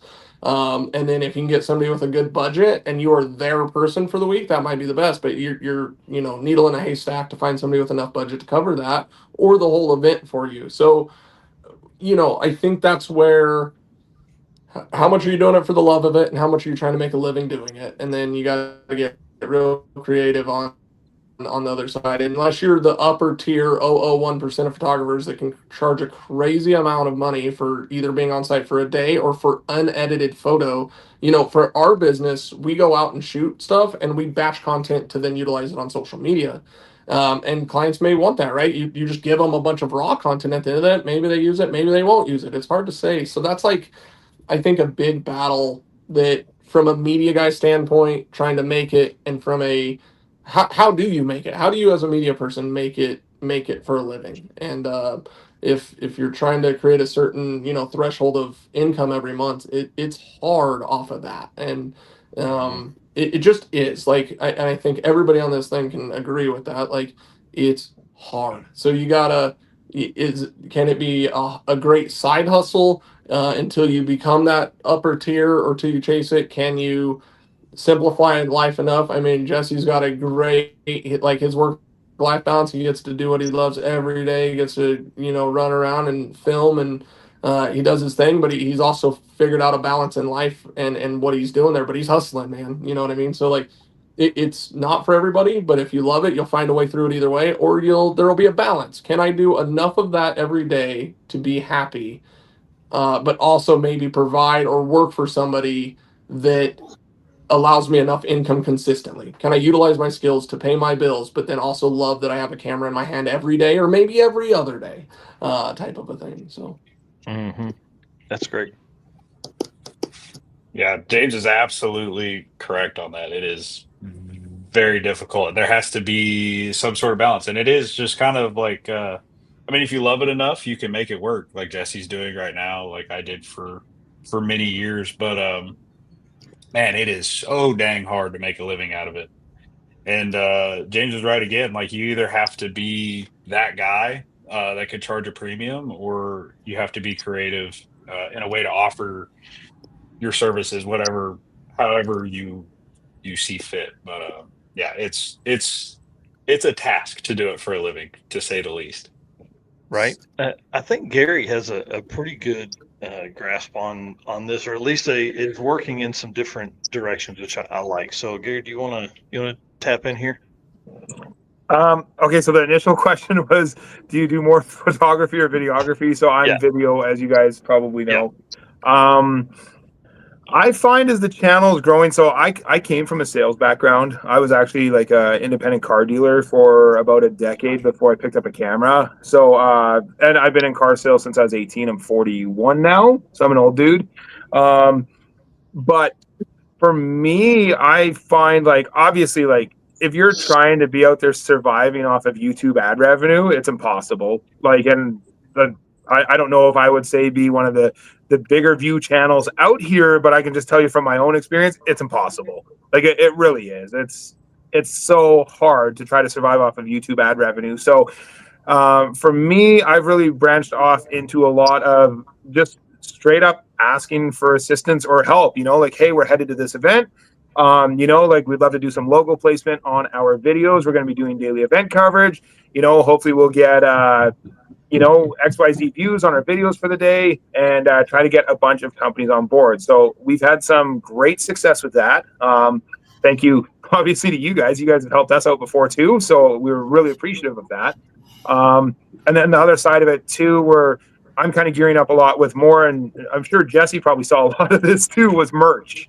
Do a lot of merch whenever we're at events and stuff like that. So I've been trying to shoot more in Western Canada because I can take merch with me, where when I go into America, I can't take boatloads of merch with me to sell, just cross border and tariffs and duty and whatever. So, yeah, you know, there's been some great support from the racers and the community, and yeah, it's been working out pretty good so far. That's awesome. Jesse, what about you, dude? Are you living on ad revenue? How are you making the Benny the Volvo work? Well, Benny the Volvo is the means of cutting costs at all costs. So I basically, I mean, as we said earlier, I live out of my car, on the road in between events and stuff. I'm home about 2 months a year, maybe 3. But yeah, no, most of my money income is from photos. That's where I found that selling photo packages is kind of that middle ground of where I can make some money at the moment to be able to afford to go out and do these things. Mostly packages to clients. There are some events that I've had the privilege of actually getting to shoot for the event, which is a lot less stressful because I know that there's going to be some income there. So that's kind of nice that the trip's paid for. And then I can just get as many photos as I can, try to get creative shots that I don't have to necessarily be up at the line to get this one specific client.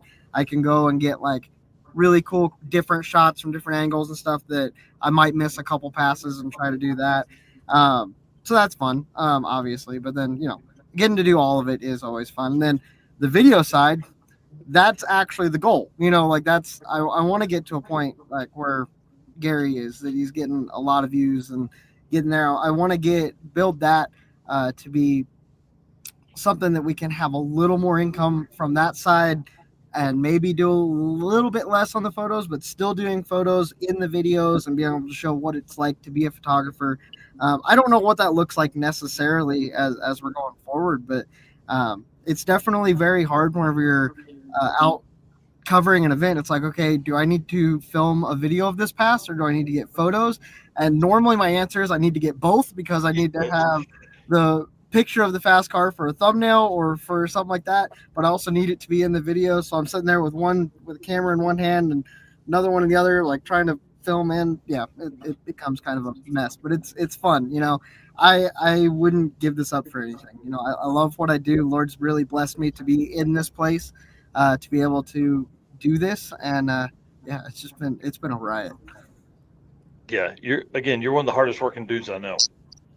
Everywhere across 17 events this year is kind of your plan or something like that. Crazy. I think so. Yeah, it was sick. Well, it was 17, and then we lost one and going down to 16. And I think we're adding another one, and there might be another one at the end of the year that I heard some rumors about. So we might get 18. I don't know. We're gonna try. So. Jeez. Yeah, that's wild. And that's just That's a Dragon. lot of I've done a events. couple other events. We were in New Zealand. I did a couple drifting events. Did a couple car shows. I got another car show actually 2 weeks from now. It's my cousin's. So actual events, it'll probably be over 25, 30, something like that. Dude, that's insane. Yeah. All right. Awesome. Well, kind of jumping on to the next topic here. When you are at the track, do you prefer to get photos or videos at the track or in the pits or on the road? Kind of what's your favorite out of those? Because I know everybody tries to do a little bit of each. I'm a pits. I'm mostly at the tracks because I don't have a driver's license, so I have a little bit of trouble. So I need to rely on everyone else. If I have the right people with me, I can do some on the roads also, but mostly at the tracks and in the pits. I would say for me, but I would like to do more outside of the track and follow some cars and do rollers and stuff like that. I mean in the photos for the technical part also. I mean, taking photos is not just pointing and shooting. You need to know what you're doing a little bit also. Yeah. Even though cameras have gone much better than they were before. Yeah. Yeah, absolutely. I know Chris Story likes rollers. Oh, I love rollers. They're my favorite. Yeah. Really, if it's illegal and you shouldn't be doing it, I'm down. No, I'm just kidding. I'm still looking for a minivan that you can open the side doors while driving. Yeah. Found just one hang yet, out the window. I Just need hang out one. the window. Yeah, that's what I've always I've done. tried that. Lost a couple of hats Yep. and some other stuff. Yep. But yeah, no, for me, it's definitely like the street stuff on Dragon Drive specifically. It's the street stuff, man. It's the memorable part for a lot of people is the drives. Racing's racing, but what happens on the road doesn't always happen, especially when you're driving around a like a race car on the street. You know, there's Mhm. there's so many unique opportunities for really cool photos, and then right in line with that is definitely the pits. Again, because racing's racing. Not a lot. I mean, there's a lot of cool stuff that happens on the track itself. However, for Dragon Drive specifically, all the special moments for the most part are in the pits and on the streets. So those are definitely my two favorite. The track is it's kind of like a checkbox for me for the most part. Like there's obviously some cool moments, people get excited, cool stuff happens on the racetrack itself. However, all the special moments, in my opinion, are on the street and in the pits. So that's where I like to spend a lot of my time is out there. Yeah, I'd agree with that. Yeah. We we love them all, everywhere, don't matter where, because what we do is we try to explain a story to someone that wasn't there. It's a good way to put it too. Yeah, there's nothing My quite like turn now. hanging out of a van, filming or shooting photos while you're doing probably above the speed limit, trying to chase these guys down. And then the other side of it's just, you know, for me, it's the burnout box because you get the best seat in the house to watch the racing. So That's true as well. Yeah, I think I'm with Chris. I think I'm with Chris on this one. Like, the rollers are a lot of fun hanging out the side of moving vehicles, shooting pics of cars rolling down the street, towing the trailers. Like, that's top tier. And I really like the pit stuff too, because I can catch pictures of people. You know, they may not know I'm taking their picture, and like you show moments behind the scenes that not everybody gets to see or witness. Yeah, I love the pit stuff. Yeah, I mean, 100% with Chris. Pits are big, streets. I love that. I love the Route 66 drive, and like I haven't been on like enough of the yeah. And Cassie's right. I mean, if it's not in a drag and drive perspective, the streets, I will skip half the racing to just go hang out at a route stop and wait. But yes, for other things, I love the wheelies. But I say I'm a big fan of the drag and drive burnouts. I'll say that. Just hanging out at that block party. I mean, everyone's there, and it's like a chain reaction. One burnout, everyone's doing burnouts, all that rollers. Big fan of the street stuff. Yeah, the street burnouts are definitely the best. They are so much fun. And not a little one. I mean, full send it down the whole road. Absolutely. And it's the best when you can shitbag your Dragon Drive friends into doing it just because you have a camera. Yeah. Oh, I love that. When you're Oh, yeah. standing You in the point a ditch next camera. to the road, you're like, Yeah, absolutely. You could. People don't get Yeah, I'm pulled telling you, that's how you activate a trailer burnout. You just point your camera at a dragon driver, and they're like, "Yep, I got to do a burnout. That guy's taking a picture." Absolutely. I'd say Jesse and I know about that all too well. So 2 years ago, or 2 or 3 years ago, we were together or whatever up in Canada, and one of the guys we were with had a trailer burnout sign, and we were just hanging out in the ditch trying to get video and stuff, and somebody called the cops on us, and they came over and accused us of like coercing people to do burnouts on the street and stunt drive down the road, and yeah, it was a lot of fun. Well, we were I also actually in got another cited country. for that in California. For starting street burnouts during Death Week. I got a ticket for it. nice. Whoa. Yeah, it was Sounds cool. like a real California thing. It was. Yeah, it was the second ticket I got that trip. We actually have a rule in Street Week here in Sweden. No burnout on the open roads during the That's Yeah. boring. So Wow. one year where there was one guy that parked his car in the garage, closed the doors, did a huge burnout in the garage, had to leave the car inside there and go walk out because he couldn't see anything, couldn't breathe. So that's how to do it also.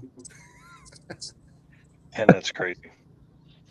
Yeah, that's no fun. That's no fun. Yeah, you guys definitely have some different rules over there.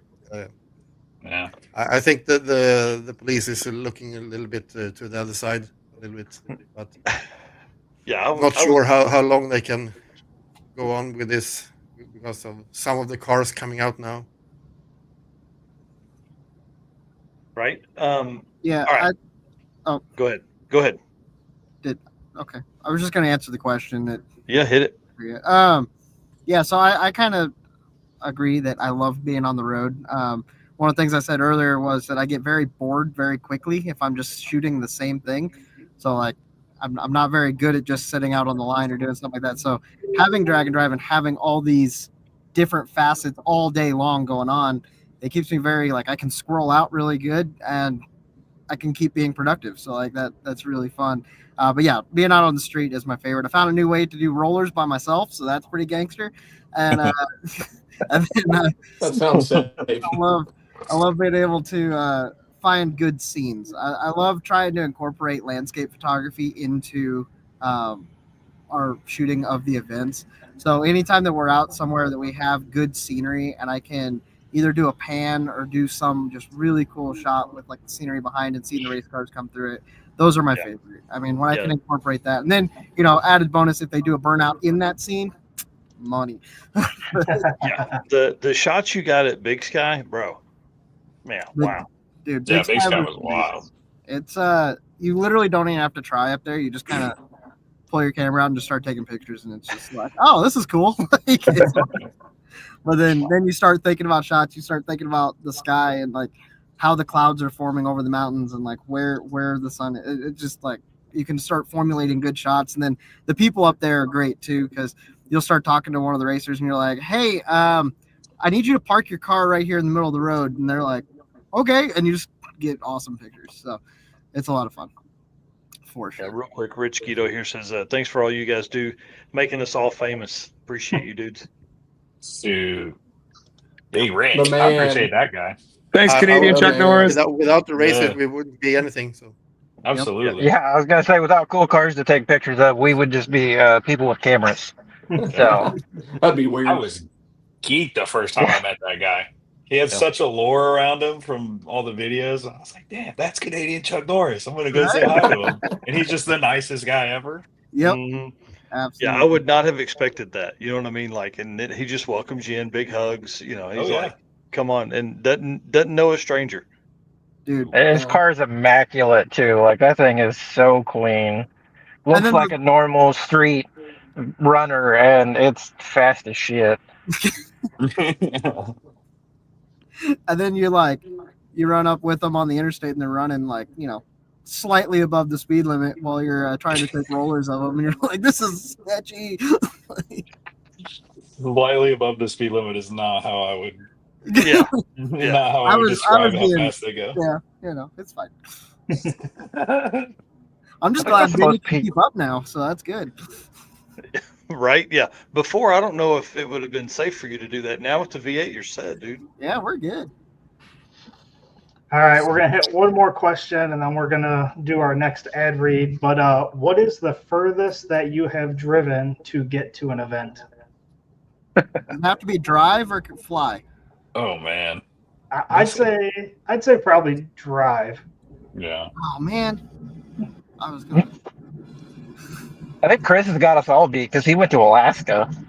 Yeah, but I didn't do much driving. Oh, yeah, that's fair. You were riding.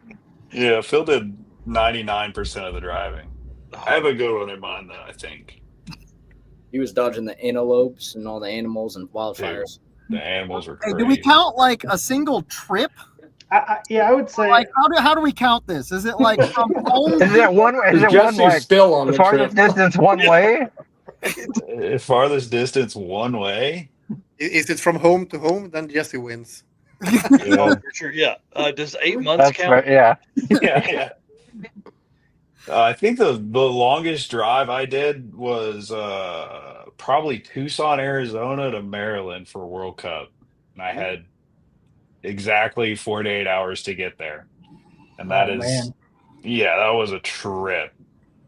And that was I got one on the same run after the Alaska trip. So it was the Alaska race week, something else, and then I might have that backwards. I may have that backwards. But yeah, that was definitely the first trip that comes to mind aside from the Alaska trip. That was like the longest single, one-way trip was Tucson to Maryland for World Cup. That's crazy. That's all. It wasn't. race. Yeah. Yeah, racing for me was probably like I took the burnout truck from Colorado to Bradenton, Florida. That's 27 hours to go do a single burnout. So that one, and that was by myself with a trailer. 17 hours to somewhere like Mississippi, Louisiana border, then 17 hours again. So I did it in 2 legs. That was fun. And the other side was probably race week 2-0 last year. Although we drove to whatever left in Texas to start, we headed over to Louisiana. So for a work trip, we were a long ways from home. I don't know what that would be straight over. That's probably somewhere that 17, 18 hour range from home filming that, but like that's a lot of. But let's just go with a drag and drive event. If you go on a Rocky Mountain Race Week, it's 1,300 miles in 5 days, and you got to go. You're just constantly moving. So those are it's a fun lot. too. It feels like it's in one trip. Yeah.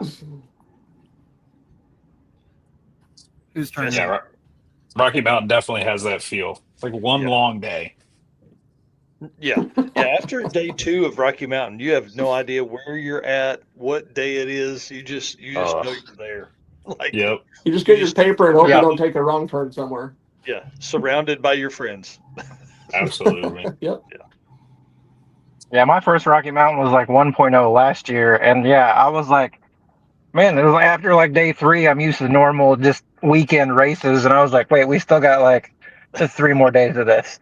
We still have 500 miles to drive. Yeah, I did that that's this why I say morning. the weekend stuff is going to ruin people because they're pretty easy. Like especially the circuit, 120, 150 miles a day, and you just do 2 drives. They're gonna. We want people to break off that and then go into like Rocky Mountain or Drag Week or a Sick Week or something like that, and be like, "What the hell have Sick I week is done?" top of photo bucket list. Yeah, Yeah.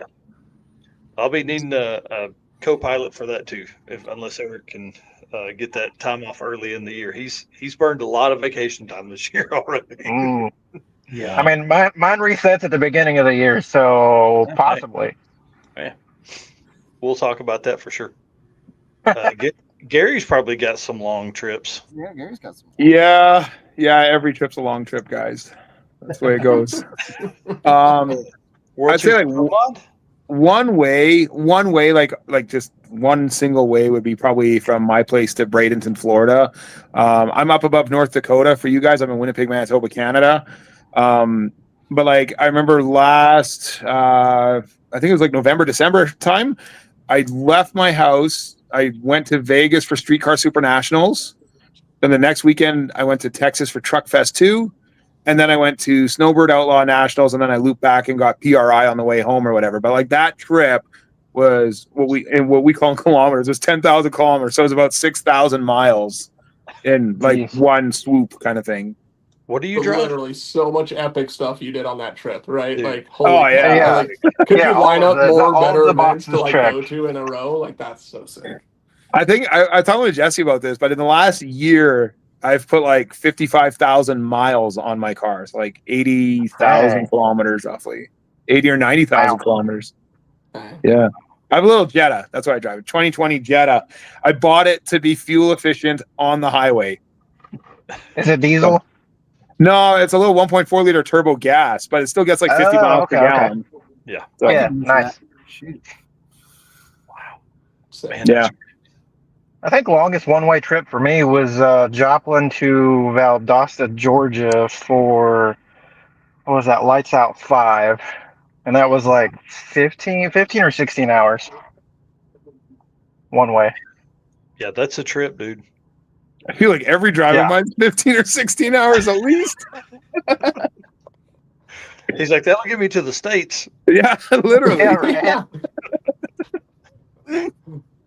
Jesse? I gotta do that to get to the border. Bro, I don't know one way. Shoot. Jesse doesn't know what one way is. That's the no. One way was probably on this trip so far. I was down in Arkansas and then went up to Alberta, but I went and hit like 6 national parks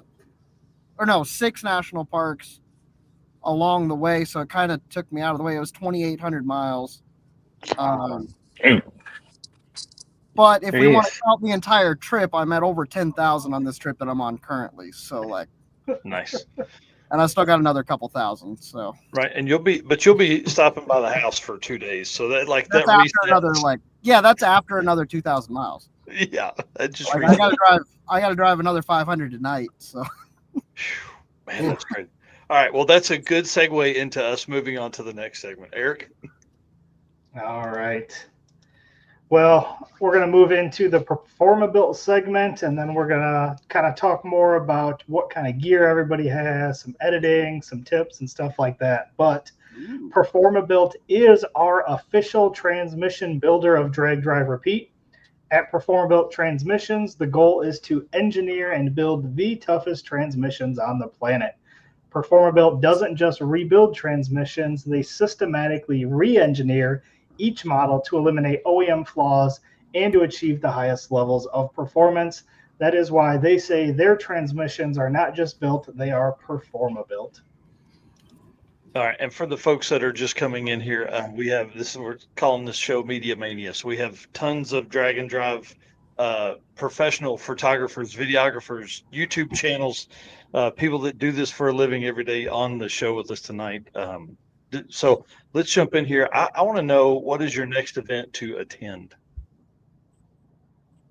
Which way are we going? Now you're at the bottom. Yeah, let's start with Jesse. oh, Okay. King of the Open Road, Friday. Friday, dude, this weekend. Yeah, 2 days. Yep. Can we James? do an event for enjoyment, and then I'll tell you the next one after that. So, actually, tomorrow night we leave on the motorcycle for Sturgis. First little vacation we're going to take, and we're going to do motorcycle stuff. So I'll be doing 8 hours on a motorcycle tomorrow, which will be sick. Well, 4 maybe to Cheyenne, and then 4 the next day, if weather permits.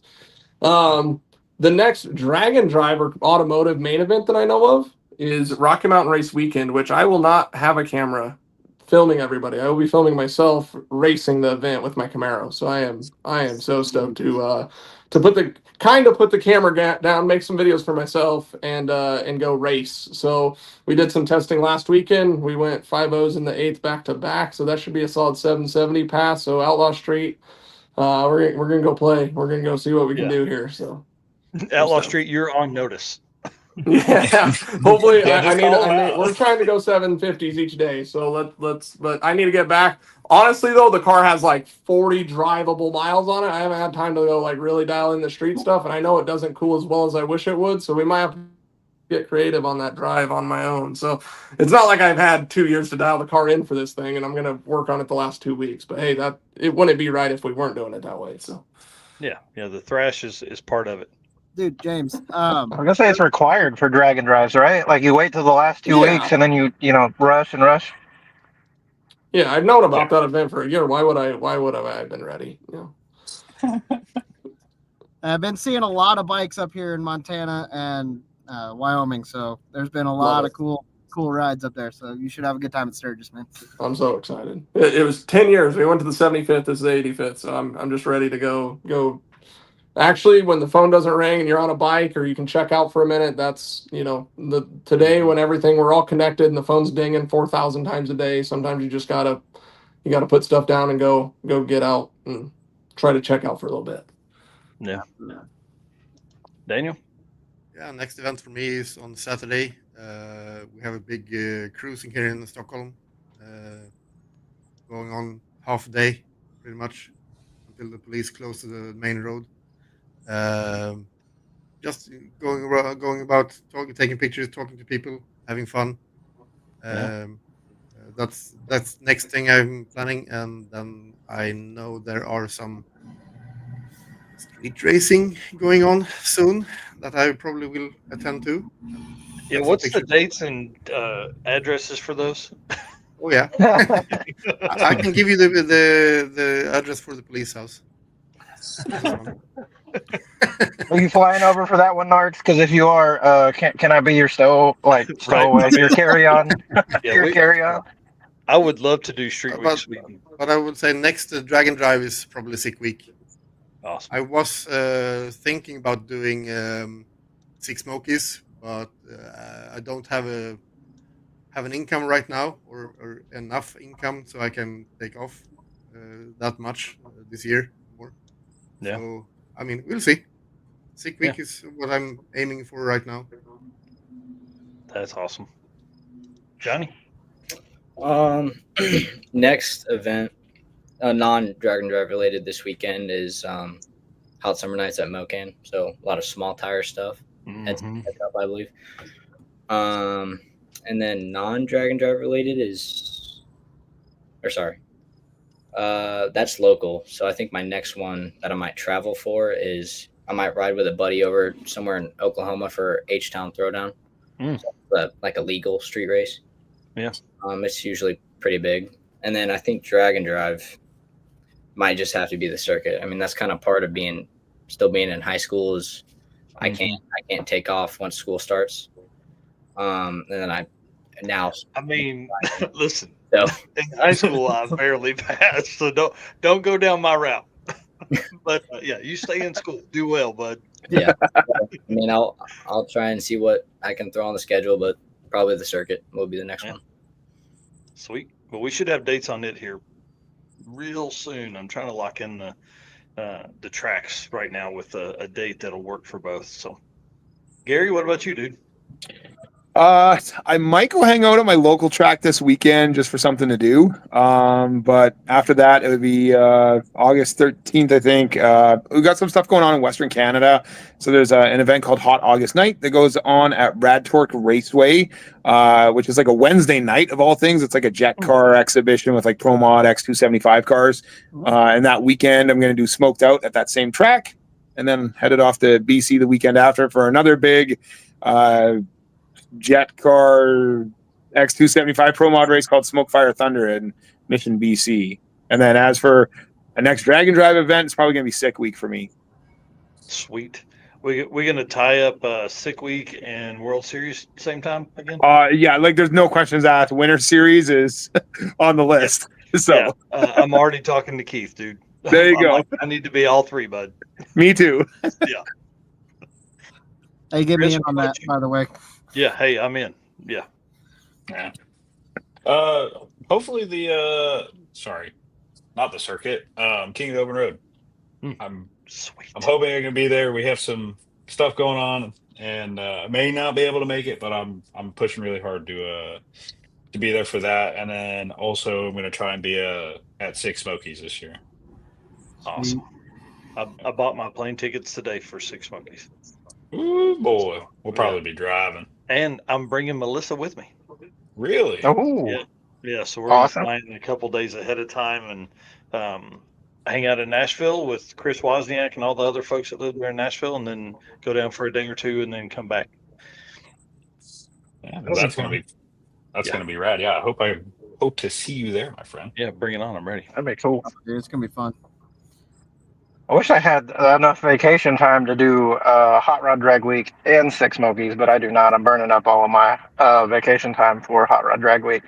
That's the next Dragon Drive. The next race I'll be at will be with Johnny at the local track this weekend for Hot Summer Nights, which is Mocan's biggest small tire race of the year. Bunch of heads-up cars, 10.5, X275, those style of radial cars. So it ought to be a good time. Yeah, that's going to be nuts.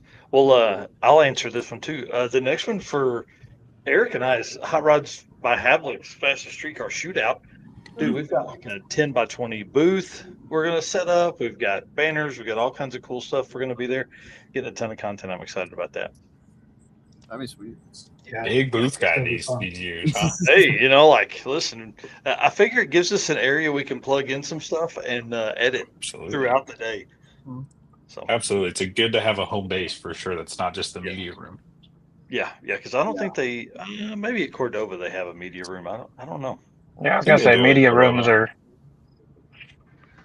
I don't remember. I'll give you guys a kind of fun little insight. Like media guys like this one or whatever. Like it's kind of funny. So as far as content shoots go, though, we had a content shoot with a credit union at a zoo today. I got to drive to Springs tomorrow to shoot blinds and wallpaper. We have another. So like those are like the types of things outside of automotive that like I love the car stuff, right? But those are the things that also pay the bills. So you just use Wow. that camera for anything you possibly can to go shoot and film. Blinds and wallpaper, dude. We have a blinds and That's wallpaper company, that's so yeah, like we that's they want to definitely run a different. different ad, so like I'm telling you, we film. I was trying to think what else we were filming. Oh, one of our guys, actually Elias, lost his shoes this week. R.I.P. to his shoes. He was out filming for a asphalt company and stepped in the prep, Oh, no. Oh and it no. Oh smoked his shoes. no! So like the randomest stuff that we like. We were at a Nell spa that's getting ready to up. We were editing a video on that today. So like those are the things that, right, like as much as we do automotive and we love that and that's our core, it's also so crazy how you can potentially find some other things you may not love as much, but they may pay the bills and do some of that for you Yep. media guys that are gotta fill the gaps in between the weekends or the events and stuff like that. Like you never know, there might be a local company, or we may need. I kind of need somebody in Houston to go to a rug place and shoot content like almost daily or something like that. I don't know. We're still working on that. Like those are the Jeez. randomest content things that we're like discussing every day. It's so wild. Thought you How guys might fun. find that interesting. Yeah. That is Chris, What do you, take a trip to Houston. yeah, what do you I mean, shoot yeah, I'm for not what do you far. shoot for rugs, like people walking on? Man, I love this. You could really have some fun with all that. Yeah. So like crazy enough, like social media management running an ad for the asphalt guy, he did $100,000 worth of quotes in the last 30 days, like Wow. off of some social media stuff that we did. Like Wow. you know what I mean? Like it's randomness stuff that like I didn't know if it would crush or not. And we were literally building graphics. We didn't even have great video for them yet, and this is just getting rolling. So How good. yeah, like I literally showed up the other day and they were using the broom to sweep off a terrible looking parking lot, and that's what I shot photos of. So Man, you and try to one of make the Bobcat look really cool, you know what I yeah, mean? one of the videos that Tulsa has that does so well, they were using the big roller brush to knock the water out after a rain at the track. Like it's race cars in the background and this big sweeper like going across the parking lot, and the video just crushes And that's the all one that the time. worked. Yep. Yeah, who knew? Who knew? It's Chris, usually the stuff going on behind you is the stuff that will go viral, like for whatever oh yeah, reason, right? yeah, 100%. Chris Legan here saying I have editing I got to get done. Appreciate him jumping in here tonight and spending the time. He said their next event is Michigan Miles for hard target images. So thanks to them coming on here tonight. I appreciate it. Appreciate him doing that. Eric, lead us into man, because I'm not very smart when it comes to stuff. The only reason I bought the big camera I have is because of 20x zoom. That's it. That's the only reason I bought it. Yeah. So let's talk gear. Yep. So we'll kind of do what did you start with and what do you use today? And we'll start up there with Jesse. Bro, I'm a little self-conscious with my gear, to be honest, but that's okay. So I actually got them right here. I got my very first camera is my Nikon D5500, and it's still my backup camera. So like I kind of roll with it. And then I have a D7500 that's actually my main with a 24 to 120 f4. It's been a great rig. I am definitely looking at hopefully getting a new camera soon. And I am a little self-conscious about it because it's just like I roll in and all these guys have this really great gear, and I'm just like, man, I wish I had that. But at the same time, it's been really fun, and I've learned a lot with this stuff, and I'm excited to see where it will progress, and eventually we'll get there. So yeah. Yeah. Yeah, man, you're only going to turn up the wick on that stuff. I know you're working actively to keep adding to your arsenal, Jesse. Yeah. So love it, man. We shoot Sony, so Sony. So we have like an A7S3, A7 IV, a couple FX30s. But we'll have multiple content shoots sometimes. So we got. Unfortunately, I've had to buy almost two of everything because at some point two people want to shoot in content at two different places. So we love Sony, and then on the backside of that is we're big Apple people. From the phone to the MacBook, because it's so easy to take a photo, drop it to your computer, take a quick video, drop it to your computer, airdrop it, edit it real quick, and get it out. So as fast as we try to be, anything that helps us transfer the content as fast as possible, and to like, if we're trying to do 14, 15 posts in a day, like it all counts, and we try to take the friction out of that. So lots of Sony stuff. Lenses are a huge thing. I learn about them every time. Every time I buy one, I hate spending the money on it, but dang, does it make a difference. If you're shooting on Sony, we just picked up a 35 to 150 Tamron. I ran the crap out of it on Mega Week. By far my favorite lens. Like, it's so versatile. I can film stuff on the starting line. I can even get down track enough. I can do some panning. So it's, if you guys are looking for something like that, that crushed it. So yeah, that's pretty much what we run with here. That's awesome. It's good to know because Great I tip. use the Sony. So That lens is, man, it is a game changer. We've had the whole Tamron 17, 28, 2870, 7200. That thing makes your life way easy. definitely have to check that out. And sure. sorry, say that one more time. I'm typing it out right here. 70. It's a Tamron. What?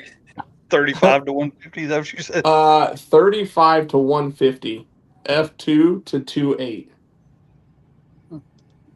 So it is. That's really low f stop for that kind of focal length.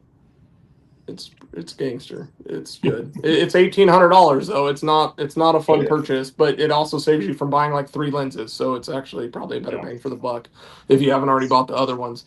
And then like we did pick up one of the zoom cams, and that came in pretty handy for the drag and drive stuff because man, it's hard to zoom down track and get that footage. Like to get the scoreboard in when they're working in the photo when you're trying to use your lens and your mirrorless. But yeah, no, it's all. I keep looking at more stuff, and every day you want to go buy more and make your life easier. But I will tell you, like the equipment's only part of the game. You can have a far less camera, and if you're a gangster editor, you will crush somebody with a better camera. Do not let the equipment hold you back. Like I promise, it will elevate your game. But if you're a gangster, you'll make it work. So Absolutely. All right, Daniel, Daniel. what about you? Yeah, I'm on the Canon side of things, so I've had a Canon since I started pretty much. So I did at one point calculate how much it would cost me to switch to Nikon, and I didn't do it. It wasn't worth it. So once I'm you're still in, on you're in. Canon. Yeah. I'm still on Canon, but I mean, whatever you get used to and find easy to use, keep using it. I mean, the gear is just part of it. A good eye on things. It's pretty much the main thing you need to have. I mean, if you don't see a picture, you can't take the picture. That's No. the biggest thing I would say. And people that ask me what camera is the best one, I always have the same answer: is that the one you have with you. That's the only camera that is the best one you can look at. Yeah. If you don't have a camera yeah. with you, it doesn't make sense anyway. So. But I do have I switched over to mirrorless like a year or two ago, and I'm still debating if I like it or not.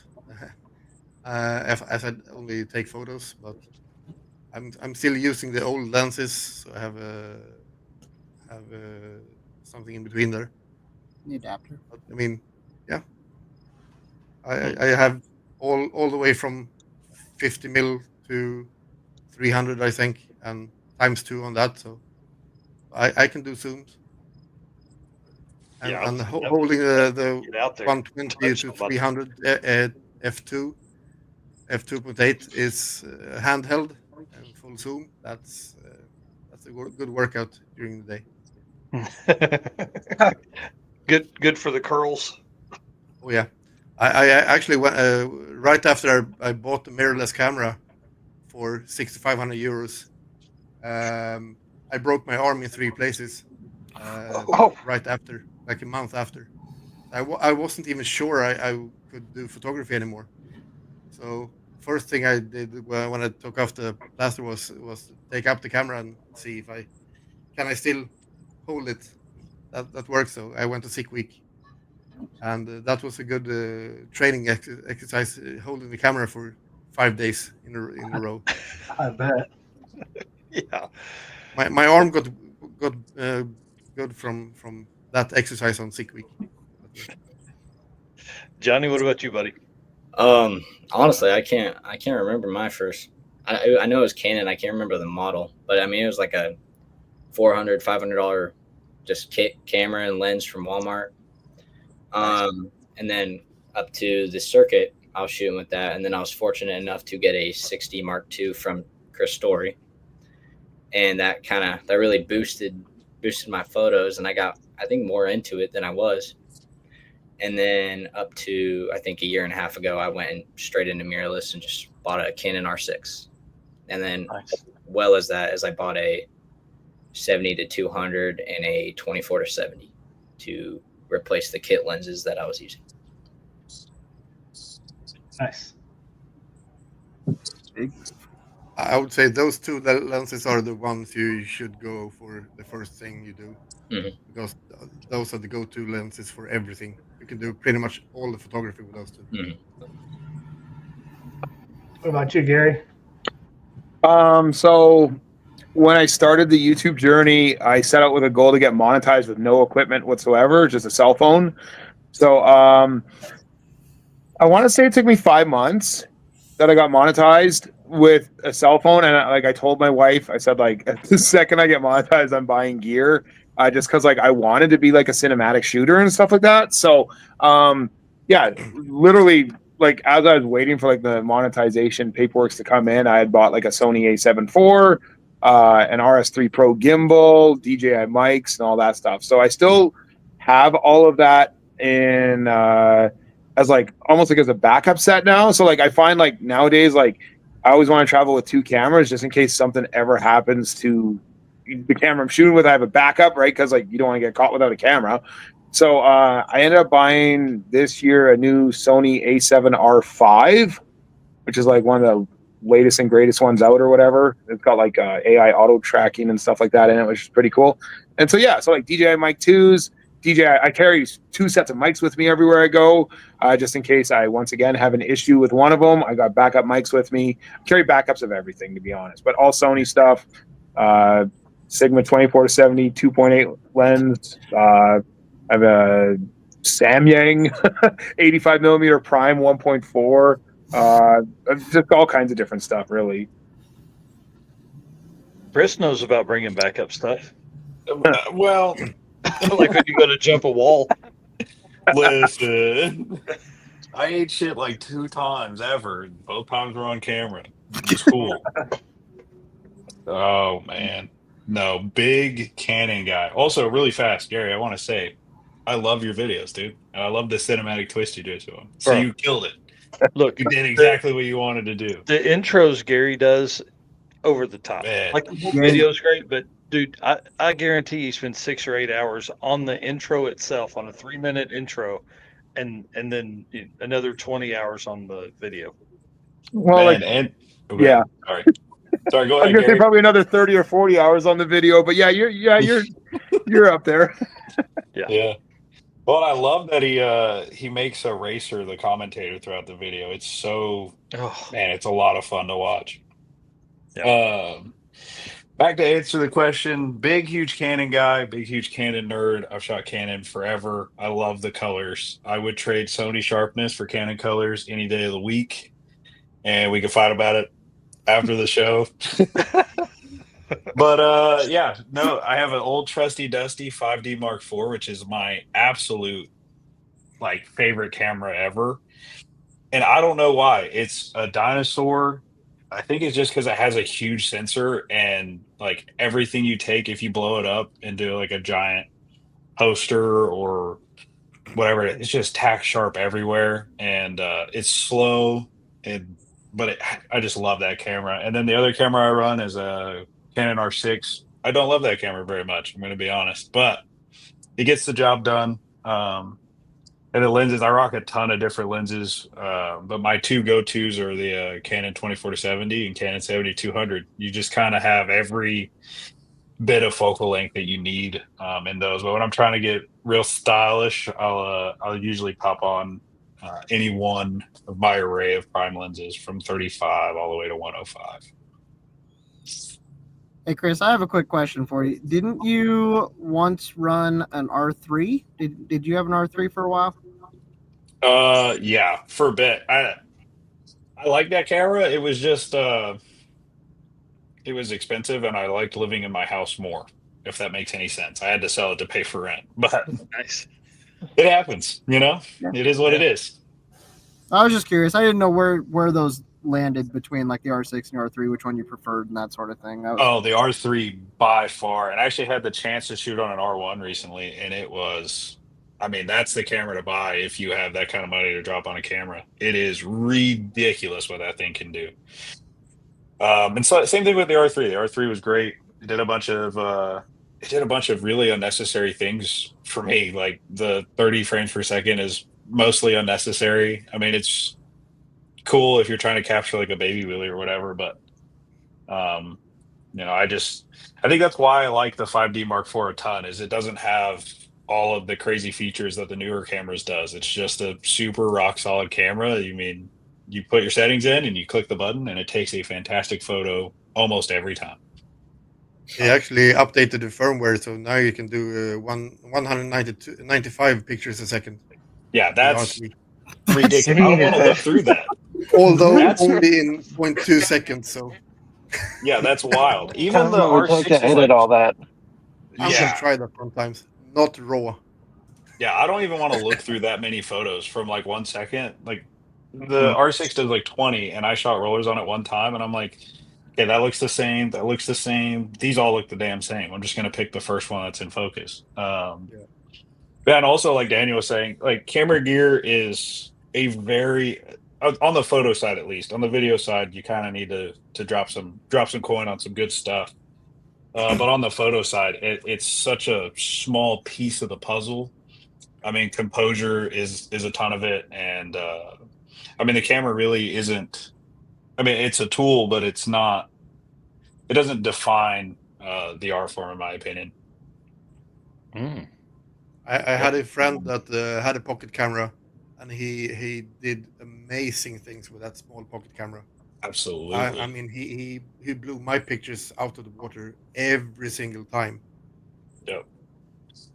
Yeah, and that was stuff that I was telling Johnny, like when I gave him that camera, like the 60 Mark IV is not a great action camera. It's actually it's a pretty decent portrait camera. So to take it and to do action photos with it, like I intentionally gave him that camera on purpose because I knew he had an eye for it. And I knew if he could master that camera, if he got into anything else, like he was just gonna crush the game. So um, just to really focus on your composition and having the correct settings in it and getting the editing good. So that way he And didn't wasn't using the finding the camera as a settings crutch. quickly, finding the Yeah, settings quickly, and I turn this way, now I turn this way, and the settings need to be something different. So you need to know everything on your fingers directly. So absolutely. that's the main thing I would say. Learn the camera. that was Yep. one thing whenever I first started, like way back. I first started YouTube. I went to PRI, and I think this was in like 2018, 2019, and I got to do an interview with Larry Chen at that point, and I was asking him, what the most important thing that he had and just advice that he had for somebody getting into it, and what he said was use what you have and use the money that you would use to that to get to events, and the more that you're out shooting, the more you're going to learn, the better you're going to get faster, and I took that to heart, and that's what I've been trying to do, and it's been fun. I would say if you can do great things with bad cameras, you can do good, really good things with good cameras. So Yep. that's a way. That's a Oh good way yeah. to learn. Tim, what do you shoot with, buddy? Right now I have a 5D Mark IV. I will agree with Chris. It is a dinosaur, but it is a trusty dinosaur. It works every time. The only time it doesn't work is when I mess something up. But I started in Canon with a pocket camera where the lens is actually attached to the camera. It wasn't interchangeable. That's what kind of bit the bug for me to go out and buy a DSLR with the interchangeable lenses. And I think that was 60D, and I rocked that for years. I think up until I bought my 5D Mark IV, and I bought my 5D Mark IV in 20. I think it was 2020. Wow. So Tell them about that nice new lens you have. Nice new lens I have. Mm-hmm. Oh yeah, the 70 to 200 that I have. Because Yeah, I don't even want to talk about it. No, I did. I set my camera down, and the 70 to 200 that I had before was a Sigma 70 to 200, and I've legitimately had it for probably, I think I bought it in 2013. So I've had it for a while, and I set it down like an idiot instead of hanging it off myself with my camera strap, and it fell off of the guardrail and broke. So I bought a Canon 70 to 200 Mark II, and I love the snot out of it. I wish I'd have bought Canon years ago when I bought that Sigma. The Canon's just a little bit quicker, but age. It's not the first time it had hit the ground, so like when it broke, I wasn't surprised. It sucks spending the money on a new lens, but it was a much needed upgrade for sure. So I use the 70 to 200 a lot. The kit 24 to 105. I love the snot out of it. I use it a bunch. And then occasionally it's actually right behind my head, sitting on top of my sub box, but it's a Sigma 60 to 600, and it's real fun on like the top end of things, the top end of tracks, getting the parachute shots and stuff like that. But it is a weighty beast. I bought it kind of off of a whim. Somebody was selling it used. And I was like, yeah, that'll be fun. It's not fun wielding it after about 30 minutes. It's definitely an arm workout for sure. Well, so that's really why you started working out and losing the weight, was to carry that that big lens around. Yeah, I weighed it one time because we were outside of the drag race stuff. I do astrophotography, which is stars and planets and nebula and all of that kind of stuff. And we weighed it to see if it would, with my camera, come in under the weight limit of my buddy's Star Tracker, and it does not. It, with the camera and the battery grip, is something like 20 or 25 pounds. Like it's ridiculous, bro. Golly. Yeah, it's wonder stupid. you're a hoss. What you got? Because I got addicted to the gym. Sorry, I don't mean to interrupt or anything like that. I know, Michael, I don't know if you're wondering what we all use just for your own sake or like for your own knowledge. I just wanted to add in that for the sake of video with drag racing content, I honestly don't feel like there is the perfect fit for one said camera. Like, I know a lot of guys like my cinematic work and stuff like that, but I'll tell you straight up, using a mirrorless, like I'm on a 24 to 70 lens or whatever, I can't hit the boards for the life of me. So like I always try to edit and post production, but a lot of times, like when you're trying to scale in, you get blurry boards or just don't get a clear shot top end, where that video camera you're saying that you bought with the 20 times like digital zoom or whatever is the actual appropriate answer for technically filming drag passes and like getting the boards and stuff like that.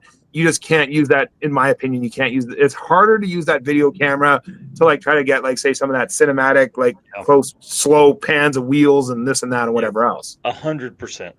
Yeah, I definitely feel like that camera does what it needs to, which is follow the car down the track and get the board. It does that great. It's just, man, me and that son of a bitch. There's so much work in that video stuff. I bought a gimbal last week and used my cell phone last weekend at the track, and I was like, I don't know how to. I felt like a child. I was like, I don't know how to operate any of this stuff. And I think it goes back to what Daniel said. Whatever you've got in your pocket is right. Huh? Nope, sorry. Yeah, I think what Daniel said's right. Like whatever you've got's the right one. You just got to figure out. It just takes time to learn it for sure. Yeah. Go with what you have and learn from that, and add to that whenever you feel that you found the limit of what you have. For sure. Definitely that. If you keep liking it, expand on what you have. Yeah. I just gotta get like how to operate the gimbal and make it do what I want it to do and all of that stuff. So yeah, there's definitely a learning curve and an uphill battle to the video side of things, coming from just a photo guy that was like, hey, let's buy a gimbal and do photos or video stuff. Yeah, Yeah. it's tough. It's tough because like as we all grow, we're trying to like provide more stuff, and then we see some shit like what Gary does, and we're like, I want to do that. Do some stuff like that. Oh man, what Jesse does, I'm like, oh crap. Now, Yeah. so you just keep grabbing attachments and all that kind of stuff. Well, I've got one last question, then we'll wrap this up. So, what should newbies know before getting into shooting drag and drive? Just get out and do it. Yeah, I was gonna say, grab a camera and come on. Ask questions. Don't be afraid to ask questions, because everybody that you share the wall with will definitely provide you with help in their capacity. As what they know and stuff that works for them. And just don't be afraid to try new stuff. We don't bite. Yeah, we don't bite Talk that to hard. people. That's That the main hard. thing. I think Chris might stab, but he doesn't bite. Right? Definitely stab. Oh Hey, man. what I think, I guess, for some advice would be to get ready to not sleep if you're going to do a drag and drive. Be Yep. ready to just Yeah. stay up for about a week straight. That's a good pointer. And then you can't be everywhere at once, and that's a struggle. So pick your battles, be in the positions you want, and always go up and say hi to people with cars. And I should be better at that. I want to be better at that. But build those relationships with those people, and they'll lean into what you're doing, and they will help you get the shot. Or if you ask them to open the door, shut the door, or whatever, they're all about it. So, and that might just help what you want, and that gets you your shot. So, and then just put as much of it out as possible. Literally put as much content out as possible. Get as many eyeballs on your thing. Put some watermarks on there, but tell people who you are. No, that's And the good. main thing, have fun. Yep. Yeah, Don't definitely. do Above a all good else, job have fun. No doubt. Definitely, yeah. Get yourself out there. A big tip: don't overshoot. Shoot, but don't overshoot, because then you have to pay the piper of that. It doesn't need to be in high That's plus all the time. What? Try to focus on I one or am two things. strict- Maybe during one day and test something else, and the next day and some stuff like that. I mean, Yeah, trigger don't control. don't try to be everywhere. I tried that. It doesn't work. I want to, Yeah, but exercise. Yeah, there's that fear of missing out though. You're like, man, if I'm over here in the pits, like I might miss something on the track. I get it. I've been that way for a lot of years, because I'm like, well, I got to be here and there and this way and that way, and yeah, like you said, you end up missing out on more stuff trying to be everywhere at once. Yeah. I think my biggest thing is to say, like, don't feel like you have to be at the track the entire time, because if you wait around at the track to shoot until you finish racing, you ain't getting stuff on the street. So leave early from the track, get what you need to at the track, leave early, get out there on the road, and that's where you're going to enjoy it, because there's so many opportunities for different shots that not everybody else has, right? Like, everybody's going to have that shot of from the starting line or from the wall, shooting back at the starting line. That launch picture looks great. That's what everybody's expecting. But whenever you get out on the road, you can compose some really cool stuff, and you can get creative, and that's where you can start shining. Yeah. Yeah, the also street if stuff you too. Like when you run into those situations where you can compose the shot, you're the only person taking that shot. When you're against the wall and there's six other guys there, six people have the same shot. So it's Exactly. whoever's going to get it up first. But if you have that one shot from the road that nobody else has, I think that's what makes it special about the definitely on the road stuff. And you get to put your flair, your expression of art into it, because you get to make that composition. You get to find that cool spot. You get to add Yeah. to it and subtract. You can do whatever you want there, and not everybody else is going to have it. Yeah. I would say if you're new to track photography or being on the track and being in a starting line or something like that, talk to the track people, see where they want you, tell them that you're there, so they know if something should happen. Yeah. So, I mean, they are only people also. It is a Oh yeah. dangerous place to be. So Yeah, there's definitely a danger to it. So yeah, definitely get with the track officials. That way they know who you are, and you're not just like, hey, who's that random guy? Like, talk to people, build that relationship with the track people, and then you can, once you know the track people, then you can, kind of have fun. And once you have an understanding of like, this is not a good spot to be, or this is a great, like this produces great shots, then you can kind of have that freedom. But yeah, definitely get with the track people first, and let them know who you are, build that relationship, and then have fun from there. If you are in the braking area, taking the shoot photos, talk to the rescue people so they know that you are there. So Yeah. if I mean there will happen things also. So it goes sideways quickly. So Yeah, make things. sure you got an exit plan. Stay on your feet. Oh yeah. Yeah, don't be laying down on the big end. That's not a good option. No. Camera guy never dies, dude. What are you talking about? Yeah, it's fine. It's fine. Wasn't there All right. one last week or something? Most. As you starfish through the air like Patrick. camera guy never dies. Yeah, sure. They He's do gonna be fall, hurt after that one. they fall while trying to jump walls, though. Take note of that. Stop. Yeah, don't jump over puddles either. I figured out the hard way that jumping over puddles and landing in wet grass is not fun. Yeah. Richard Thank God Brewer here. Johnny didn't have his camera in his hand, or there'd be photos on the internet of me busting my ass at the track. I got ones of you flipping me off, sleeping. I don't know what to add. Hey, whoa. Yeah, and Jesse got one of me eating. So like, I'll remember that, Jesse. Hopefully you're on drag week. I'll be looking for you. Dude. I'll be there. I'll be there. That's awesome. All right, y'all. We gotta cut this. Listen. Thank you all for coming tonight. You guys are awesome. Yeah, dude. We really appreciate this, spending the time out here. I mean, we've been on 2 hours. You guys got stuff to do. I'm sure edit videos and photos and get ready for your next trip and all that kind of stuff. So just wanted to say thanks again. So I'll run through everybody real quick. So Jesse Fox, 3G Video, make sure you guys are following them. James Shower at High Speed Media and Build Tune Race. Daniel Johansson, you find him on Facebook. Johnny Allen Media over here. We got Gary at that track channel. We got Chris Murray Photo. We got Tim over here with Go Fast Photography, wherever you're at over here. I'm still here. It's just kind of dark in the truck at the parking lot of the gym. So there's that. Yeah, people are inside watching you out there like, what's that guy doing? He left. He was supposed to leave 2 hours ago. Yeah, he left 2 hours ago. He's still sitting on the parking lot. Right. I still got to go in and finish my workout.